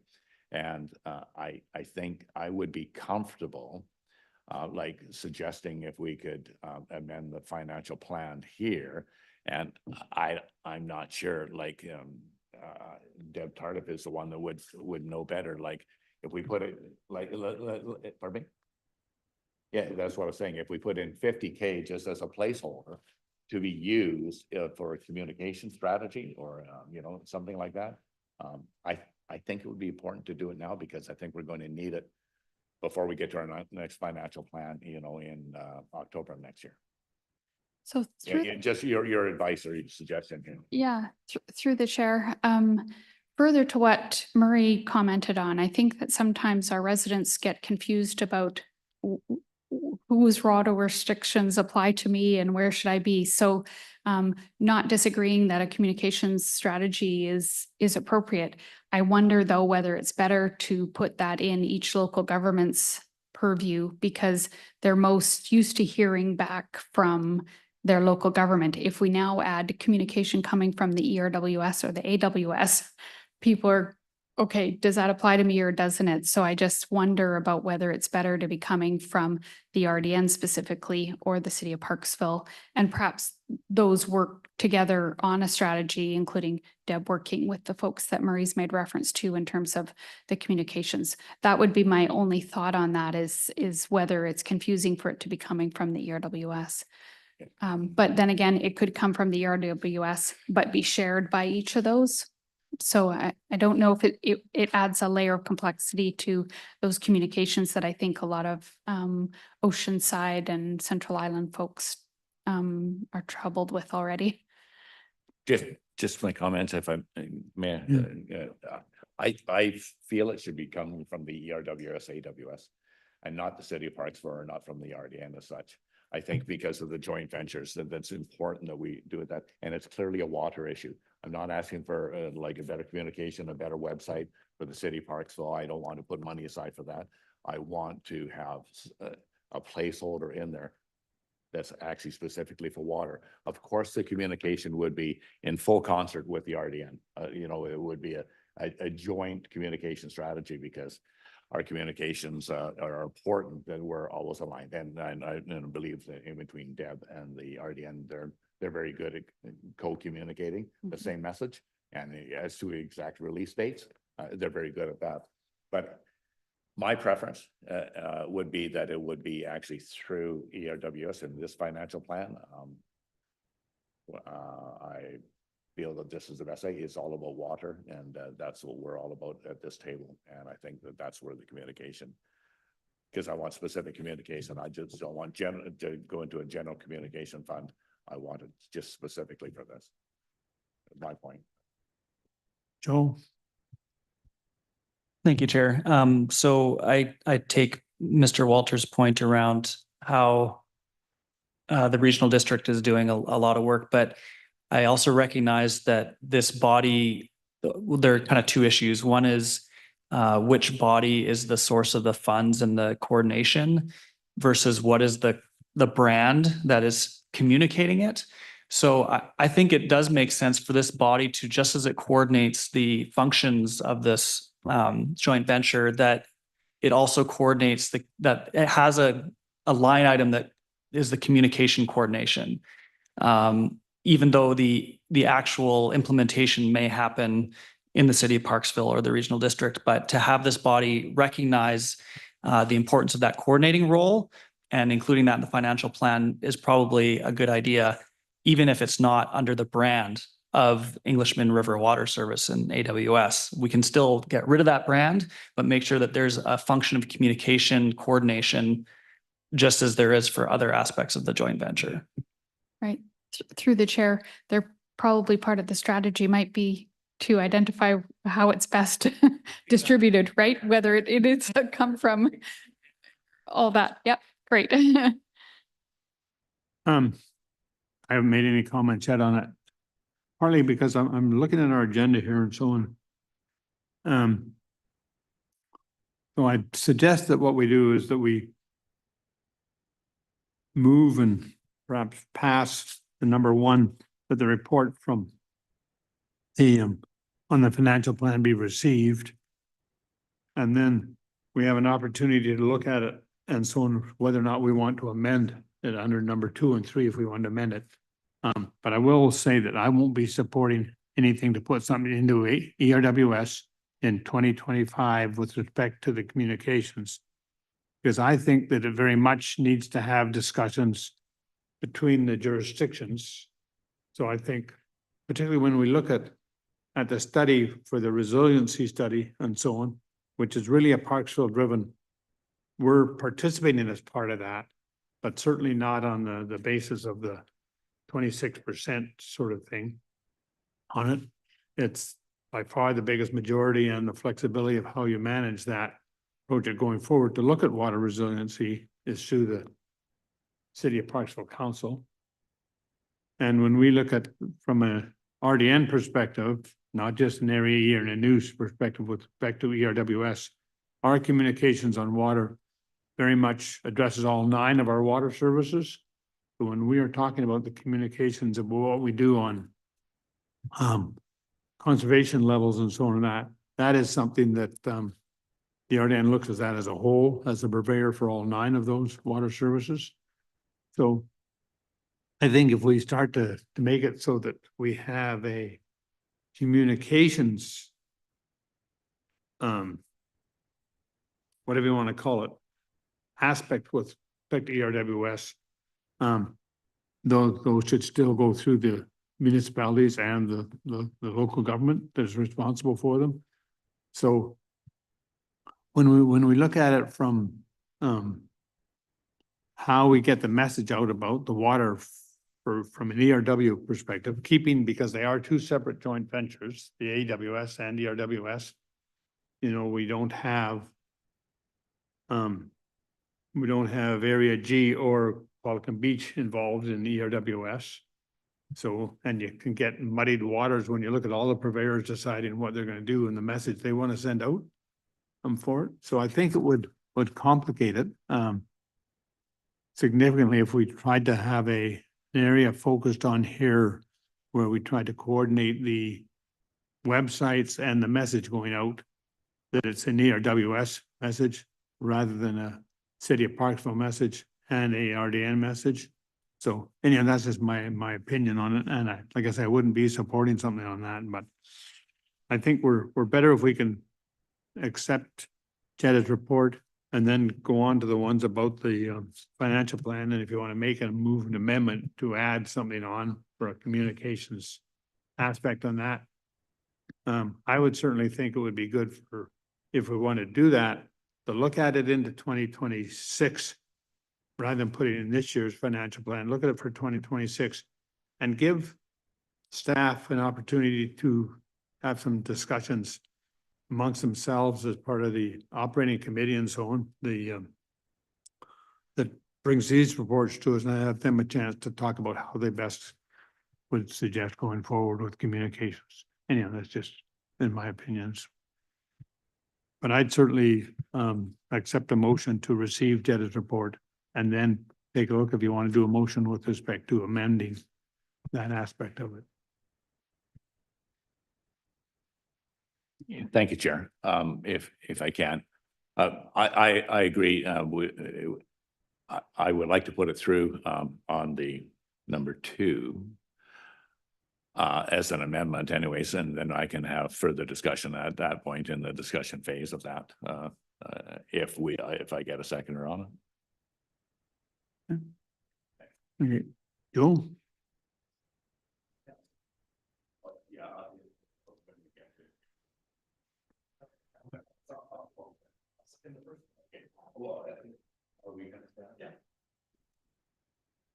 Just one final comment on the financial plan itself is just to identify that there is $100,000 contingency in minor capital as well as $100,000 within capital. And so without amending the financial plan, there would be the opportunity if the communications staff in either jurisdictions have those conversations to have access to those contingency funds as well, and or amend the financial plan later if there's a different decision made. So that's another option. I just wanted to make sure that you understood there's those 2 contingency amounts within the total requisition as well. So in other words, there's enough money in the plan right now to accommodate some flexibility within communications. Right, assuming that it's not all used operationally, but we do put those things in there to provide some flexibility for things that arise in the year, but it could also include the ability to reallocate that to this type of discussion as well if the board wanted to consider that for now until there could be further discussions. Okay, thank you. Just a question, if I may, Chair, then to that suggestion, then the resolution would not have to be an amendment to the financial plan of the addition of $50,000, but would it be amendment to the financial plan to consider using contingency in the amount of 50,000 for the communication strategy? Would that be? Yeah. Acceptable? Through the chair, it could go that way, or the motion could be to have staff have discussions around this and provide a recommendation to your next meeting. And or like you say, to put that as a direct motion to use some of that contingency towards it, with perhaps staff reporting back on the whether or not they feel that's appropriate for it to come for ERWS, or what that might cost, or do some initial research into that and then report back to the board on what the cost implications might be. And if I follow up, I think that would probably be better if we don't actually fix a number on it, because we're just taking 50 Gs out of the air right at this point. I don't really know what that it really does, but if we can say amend the financial plan to suggest that it comes from the contingency amount, and obviously, you know, like do a staff report what that's going to be, but I just didn't want to wait for it to happen for the next financial plan in October 25. You know, Right. so. Okay, thanks. Through the chair, the only other part that you might want to do is put an upper amount on it. Oh, If, okay. if you wanted, but the Okay. motion could then Well- just be in total, the financial plan requisitions would remain the same, Okay. but there might be some tweaking of that contingency in terms of its allocation. Okay, so don't go away. We may need help with this one. Okay, thank you. Okay. So would either of you want to make a motion with respect to receiving Jetta's report? Is it? I'll move that first one, yeah. Okay. Seconded? All those in favor? Okay, thank you very much. That one's passed. So moving on to number 2. The English River Water Service Financial Plan attached as Schedule A in the October 17th, 2024 report.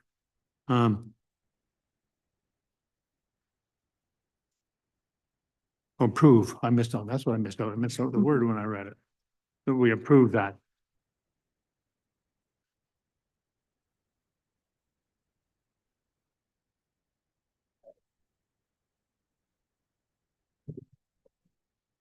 Yeah, through the chair, a suggestion might be to direct the management committee to investigate the a communication strategy related to the ERWS or something along those lines, because I think then that directs it back to both City of Parksville and RDN staff working together on the management committee. Maybe I have a question through the chair. So the genesis of this, I guess, is just that I'm not sure whether there is a clear plan. Maybe there is. And that, but, you know, we have the opportunity to allocate funds for priorities, and to my mind, this is a priority. So that's where I would allocate funds. If that is the barrier, is that there's not financial capacity to provide a clear direction on the communications. The fact that there's sort of still a website out there that's not being updated kind of just indicates to me that maybe there isn't capacity to do that. So that's where I would take advice on whether we should include some funds for that here. And I do agree it probably should be happening here. That is, the website says Englishman River Water Service on it.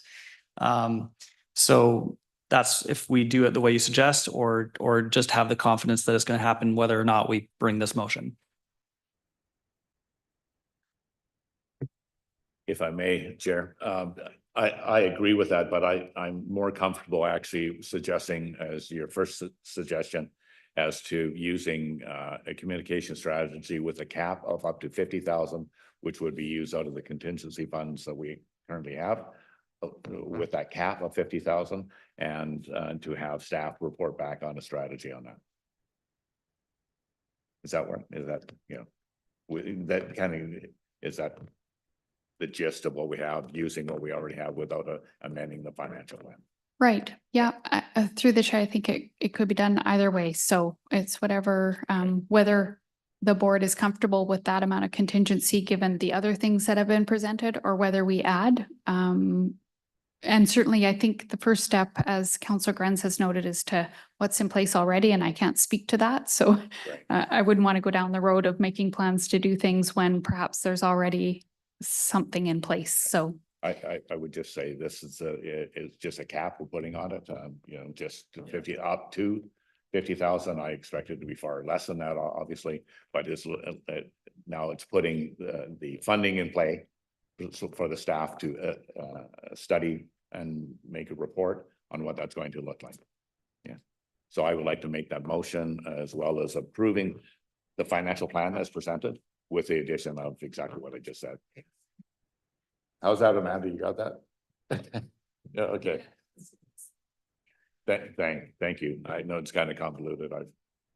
Okay, so. Yeah, I think the motion would be that the Englishman River Water Service Management Board approve the ERWS 2025 to 2029 financial plan attached to Schedule A in the October 17th, 2024 report with an allocation of up to $50,000 from contingency towards a communications strategy report to be brought back to this board. And I second that. And that's been moved and seconded. So, any discussion? Either one of you? I think maybe I'll just make one point because I fully recognize what your concerns are, Chair.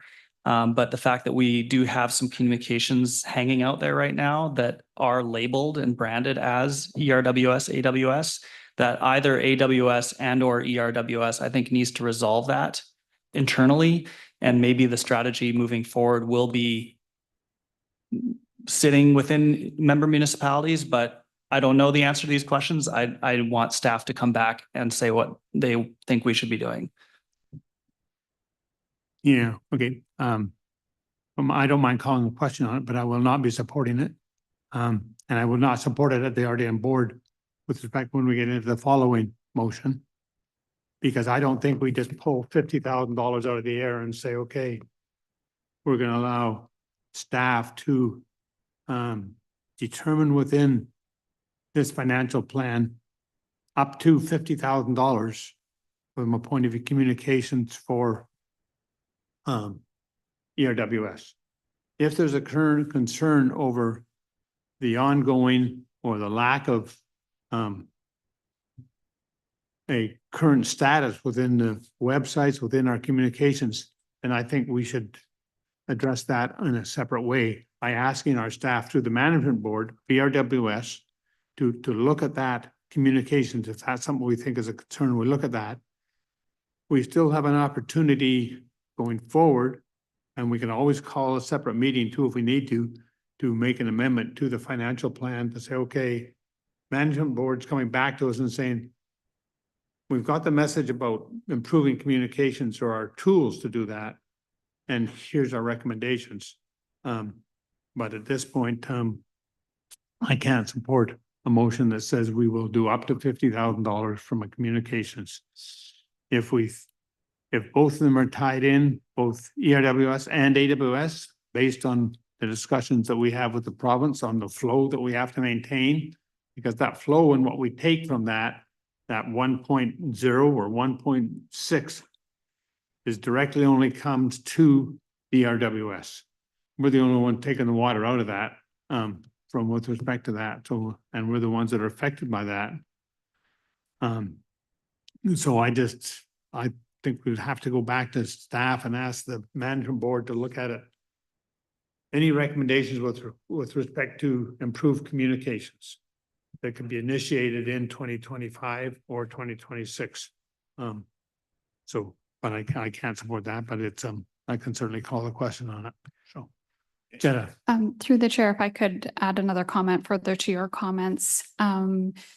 We do need both local governments to adopt this financial plan. So if the chair is indicating that going back to the RDN, then it wouldn't be supported there, then we likely should get the management committee to look into this and provide some more information to the board, even if we need to call another meeting in January or February.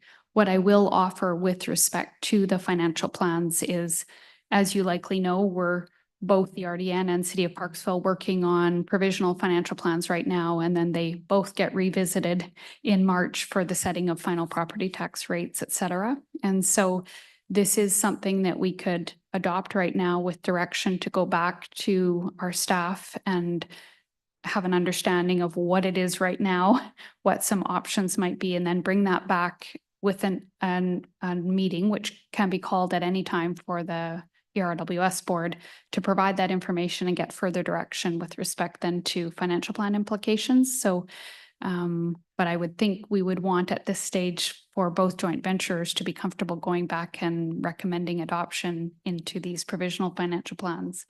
So perhaps that's another alternative, is to bring some more information, even if it was just an online meeting or something like that, to provide an update on that before the adoption of final rates in the spring. Chair O'Brien, Mayor O'Brien. Thanks, Bob.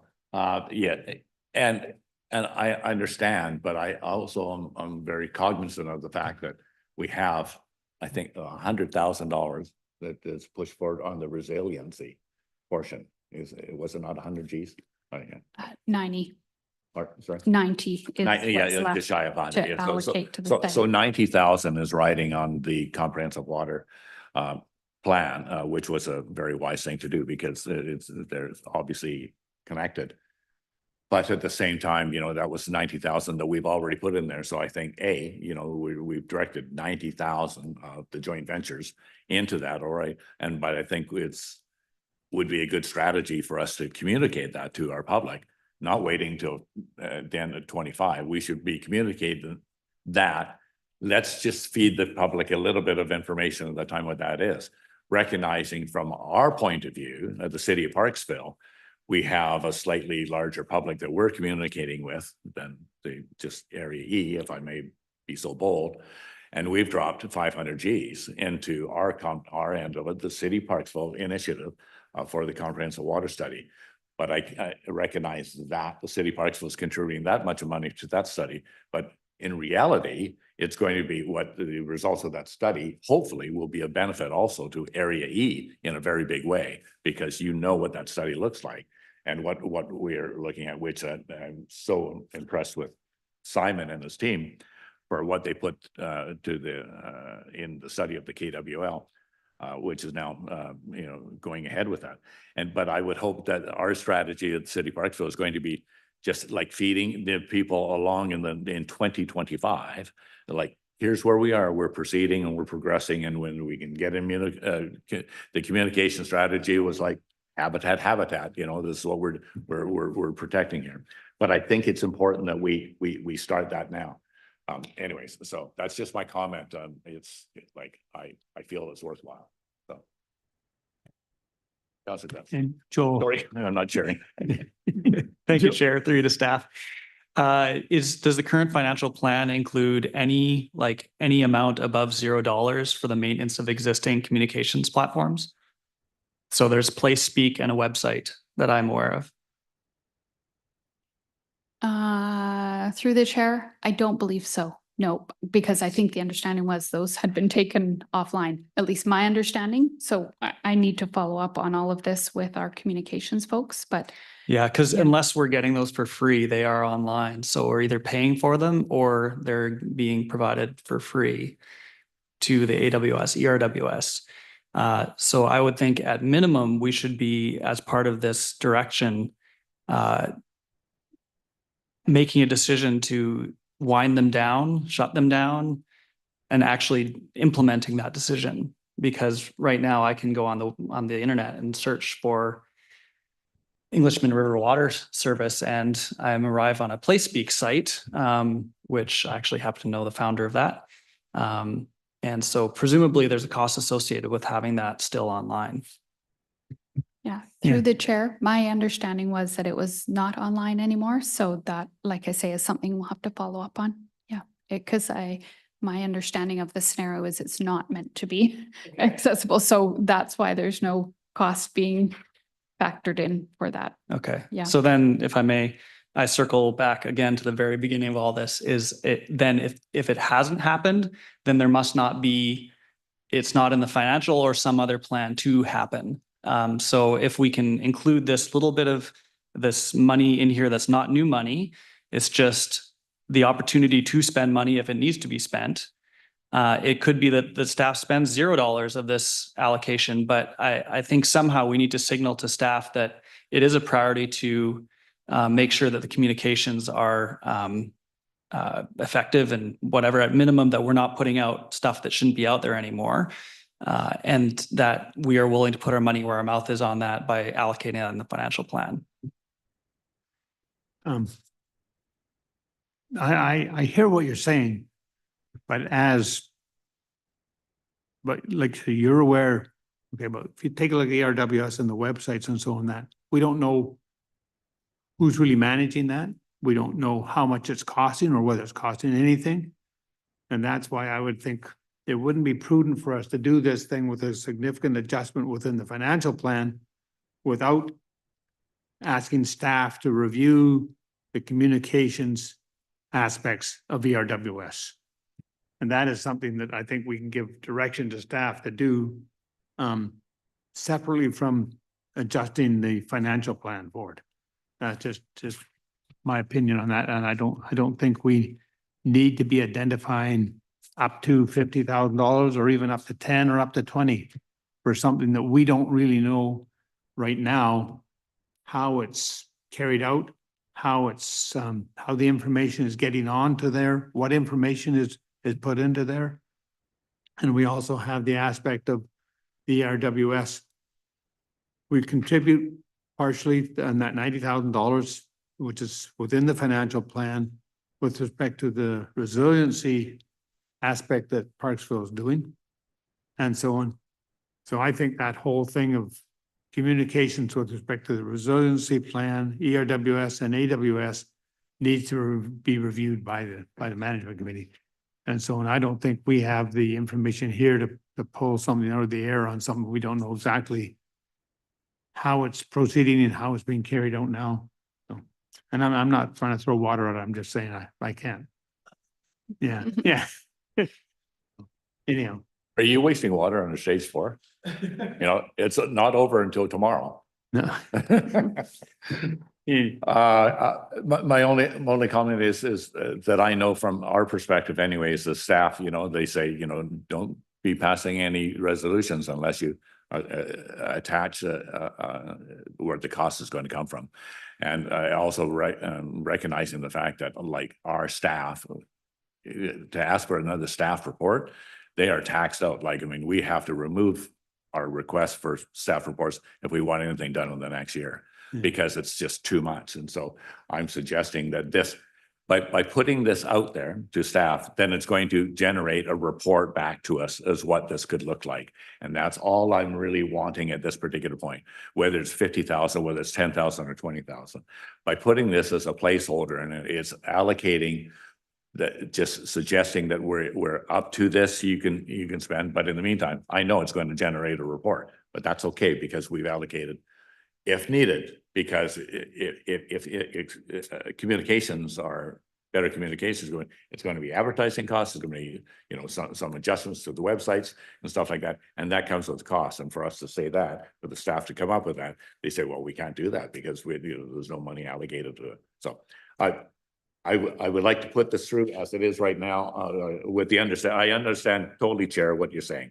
And I know where you're coming from on it, but at the same time, I don't want to say this and maybe call another special meeting sometime because my staff don't have the capacity to, oh, here's just another study. It won't get done soon, I can tell you, without having a resolution in place.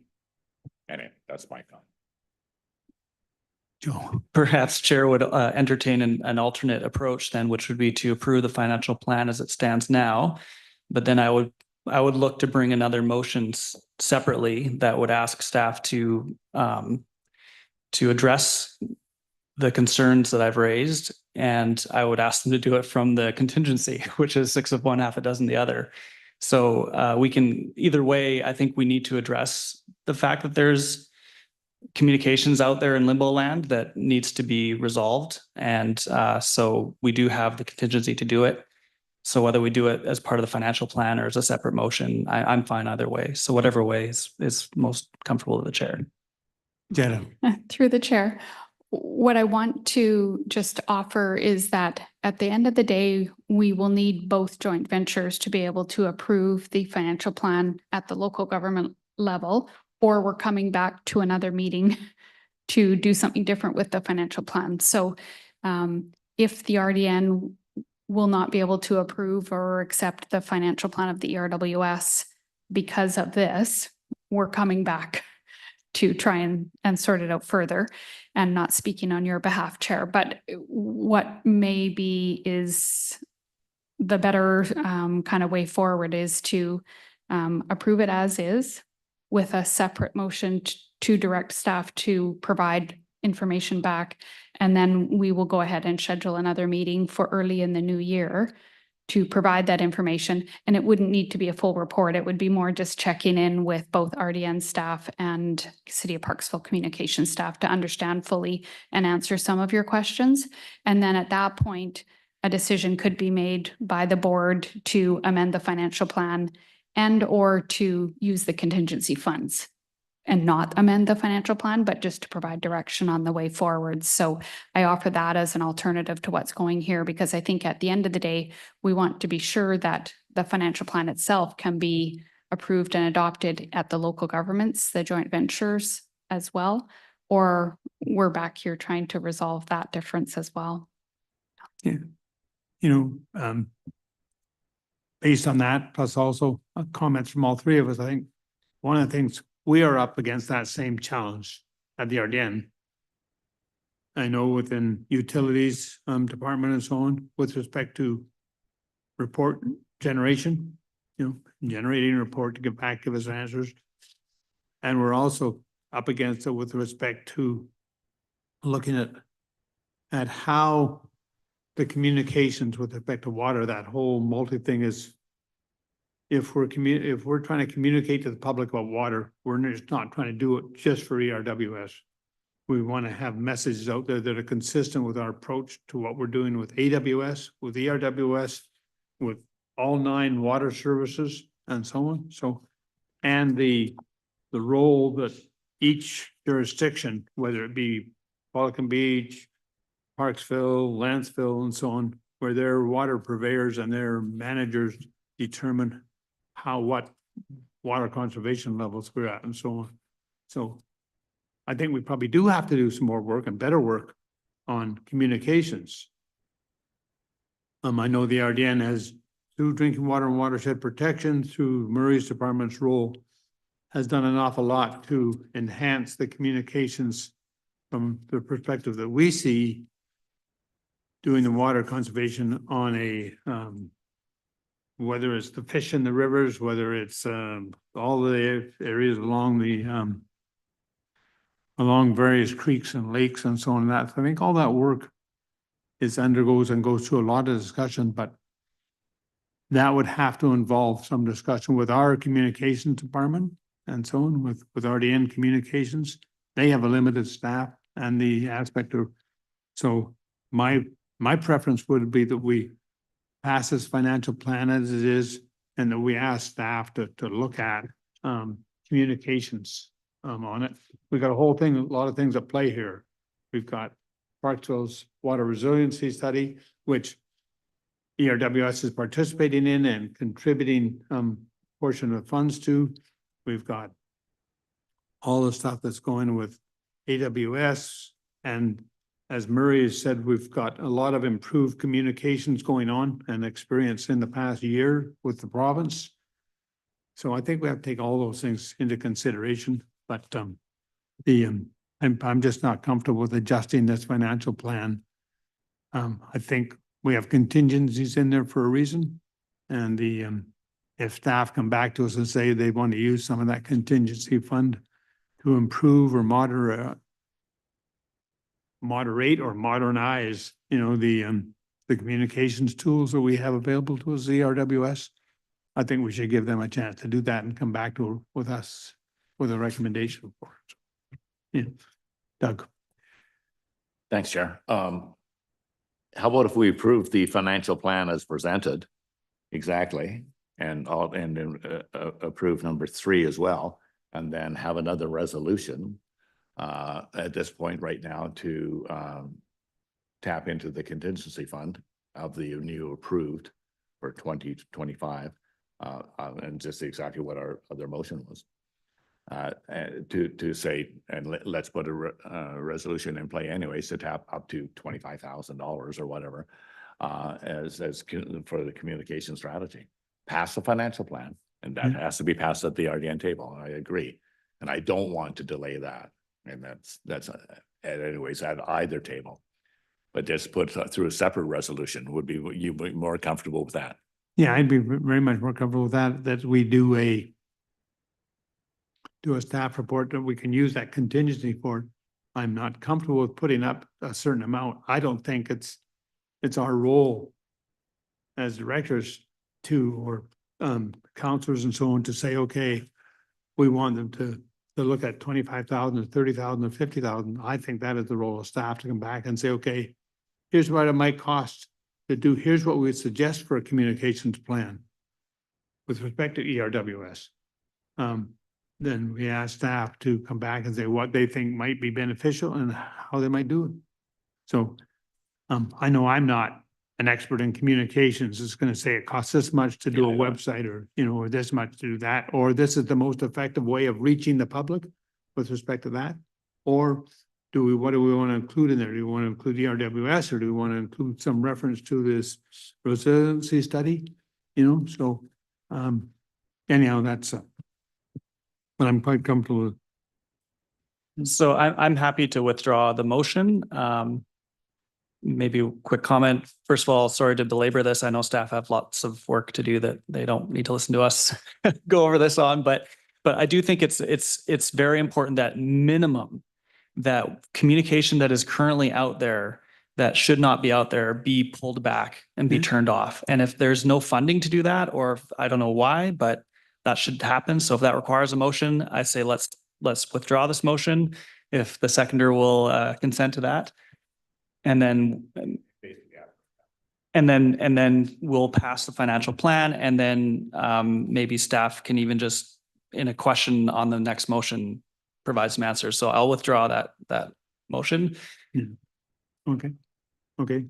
No. Okay. And thank you. So moving forward with that, then. So I'm happy to move 2 and number 3. 2. Yeah. I'm happy to move both Yeah, of them at the same time. we can take them together, I think. Yeah. So both numbers 2 and 3 to approve the financial plan, and that the recommends the joint ventures adopt their prospective portions. Okay. All those in favor? Any opposed? None opposed. Carried unanimously. Director, Councillor Grenz, you got another motion? Or one of you? So, yeah, so maybe primarily for discussion, but is to direct staff to prepare a Mini report. report. Sorry? A mini report. A mini report on existing communications assets and the plan for either winding them down or winding them up. And maybe some help finessing that, but with funds to come from contingency. Does that work, Jetta? I was, thank you through the chair. You might also want to add something about, possible options for a communication strategy with rough cost estimates. And I agree with the chair's description of it as a mini report. I think it's a, kind of a verbal report back as to what we're doing now, what the plans might be that are already planned for, and then also to provide, okay, here's some things that might be done, because I also am not an expert in communications, so I wouldn't want to begin to speak on their behalf, but I think that we could likely do that without a significant staff time commitment, and then provide the board with some choices on a go forward. Perfect. So that in the motion. Okay. Amanda, do we have So it's most of that? basically a motion for staff to review options in maintaining or modifying ERWS communications. Maybe I'll refine it this. I think we need to know from staff what the plan is for this joint venture to communicate moving forward, which will also address past communications, what is being done to either disband them or whatever, but we need to just know what the role of this body is as regards communication. And then with options, maybe to bring to this table of how then as a board, we would like to direct staff to use this body for communicating around water issues. And this may also fall to AWS as well, because I know that in the past, they've been more together. Yeah, but we can leave that out of here because they're not here to, this really had nothing.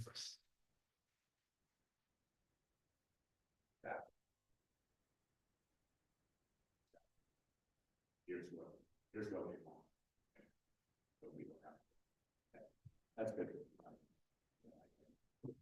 So doing Jetta and Amanda, you know, essentially what the motion is, what we're asking for. I think we'll have it. Yeah, thank you. Okay. Thank you. So that's been moved and seconded. So all those in favor? That's approved unanimously.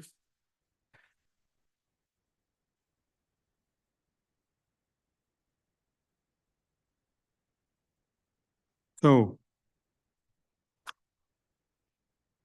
we have report, the next one, is Ms. Keller. You wish to introduce the following report on the rail crossing statutory right of way. Are we addressing that one today? Given it's Halloween, I'm Jetta dressed up as Kiva, or Kiva dressed up as Jetta, as the case may be. Have a seat, Kiva.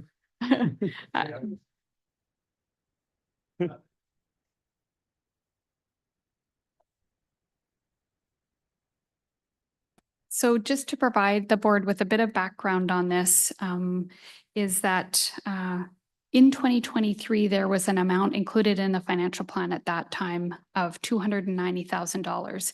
And that was related to doing works with respect to crossings in the railway. And we had gone to RFP on that and gotten some estimates around that. At the time, the board didn't consider that cost to be reasonable, given that there aren't actually trains running and things like that, because some of the costs included sight lines and removing trees and things like that, which seemed premature, given that there weren't actually trains running on a regular schedule. So approval had been granted in principle at the beginning of the construction and all of the works around building the water treatment plant by the ICF to allow for a statutory right of way. And the city is also, as is the RDN, a member of many municipalities along the corridor that provided property tax exemptions to the ICF related to the ability to cross the railway and to allow for public utilities to be built within the rail corridor. So what has happened since is that at the staff level, we've kind of come to a standstill on moving that forward in the ability to put that statutory right of way in place that we need in order to cross down to the river intake where the ERWS is. So there's a motion in the agenda that suggests that perhaps we need to have elected officials meeting with elected officials on the other side to hopefully move this a little bit further along and perhaps get those discussions back underway so that we can complete that statutory right away being in place for the ERWS to confirm the operations, which are already, of course, constructed in the rail corridor, but wanting to understand that they're still, we're not wanting to be spending nearly $300,000 in order to have that in place, when I think all along there's been an agreement in principle that that would happen. If the day comes that rail service is fully implemented again, I guess there's discussions across the whole island about that. But I think at this point, what we want to be able to do is to complete that statutory right away being registered and to continue those discussions. So there's a suggested motion in your agenda related to that, and would answer any questions on that. Okay, thank Just give some more background if I can, Chair. It was like when the cost was presented to us before, $300,000. We all bristled at that point, and I said that's for basically for a railway system that's not actually operating. And so the conditions of those improvements and so forth was in my opinion, was under an operating railway system. And this is not an operating railway system, so I don't feel that we're obliged to it. But basically, we kind of, with a standstill with the staff, you know, the ICF, you know, they're coming back and they're in a not willing to move just with staff. So we feel that from an application from the elected officials anyways, that we would set up a meeting. And the reason we suggested this in the recommendation here is because some of us have more experience with dealing with the Island Corridor Foundation and so forth than others. And so we just thought if we approach it as a team approach, that maybe we stand a better chance than expecting our staff to, you know, have a hissy fit. Like I want to have a hissy fit with them. Yeah. I can do it as an elected official, but the staff, you know, we don't want to put them in that position. And so it's just like, that's what we do, right? Because we're politicians.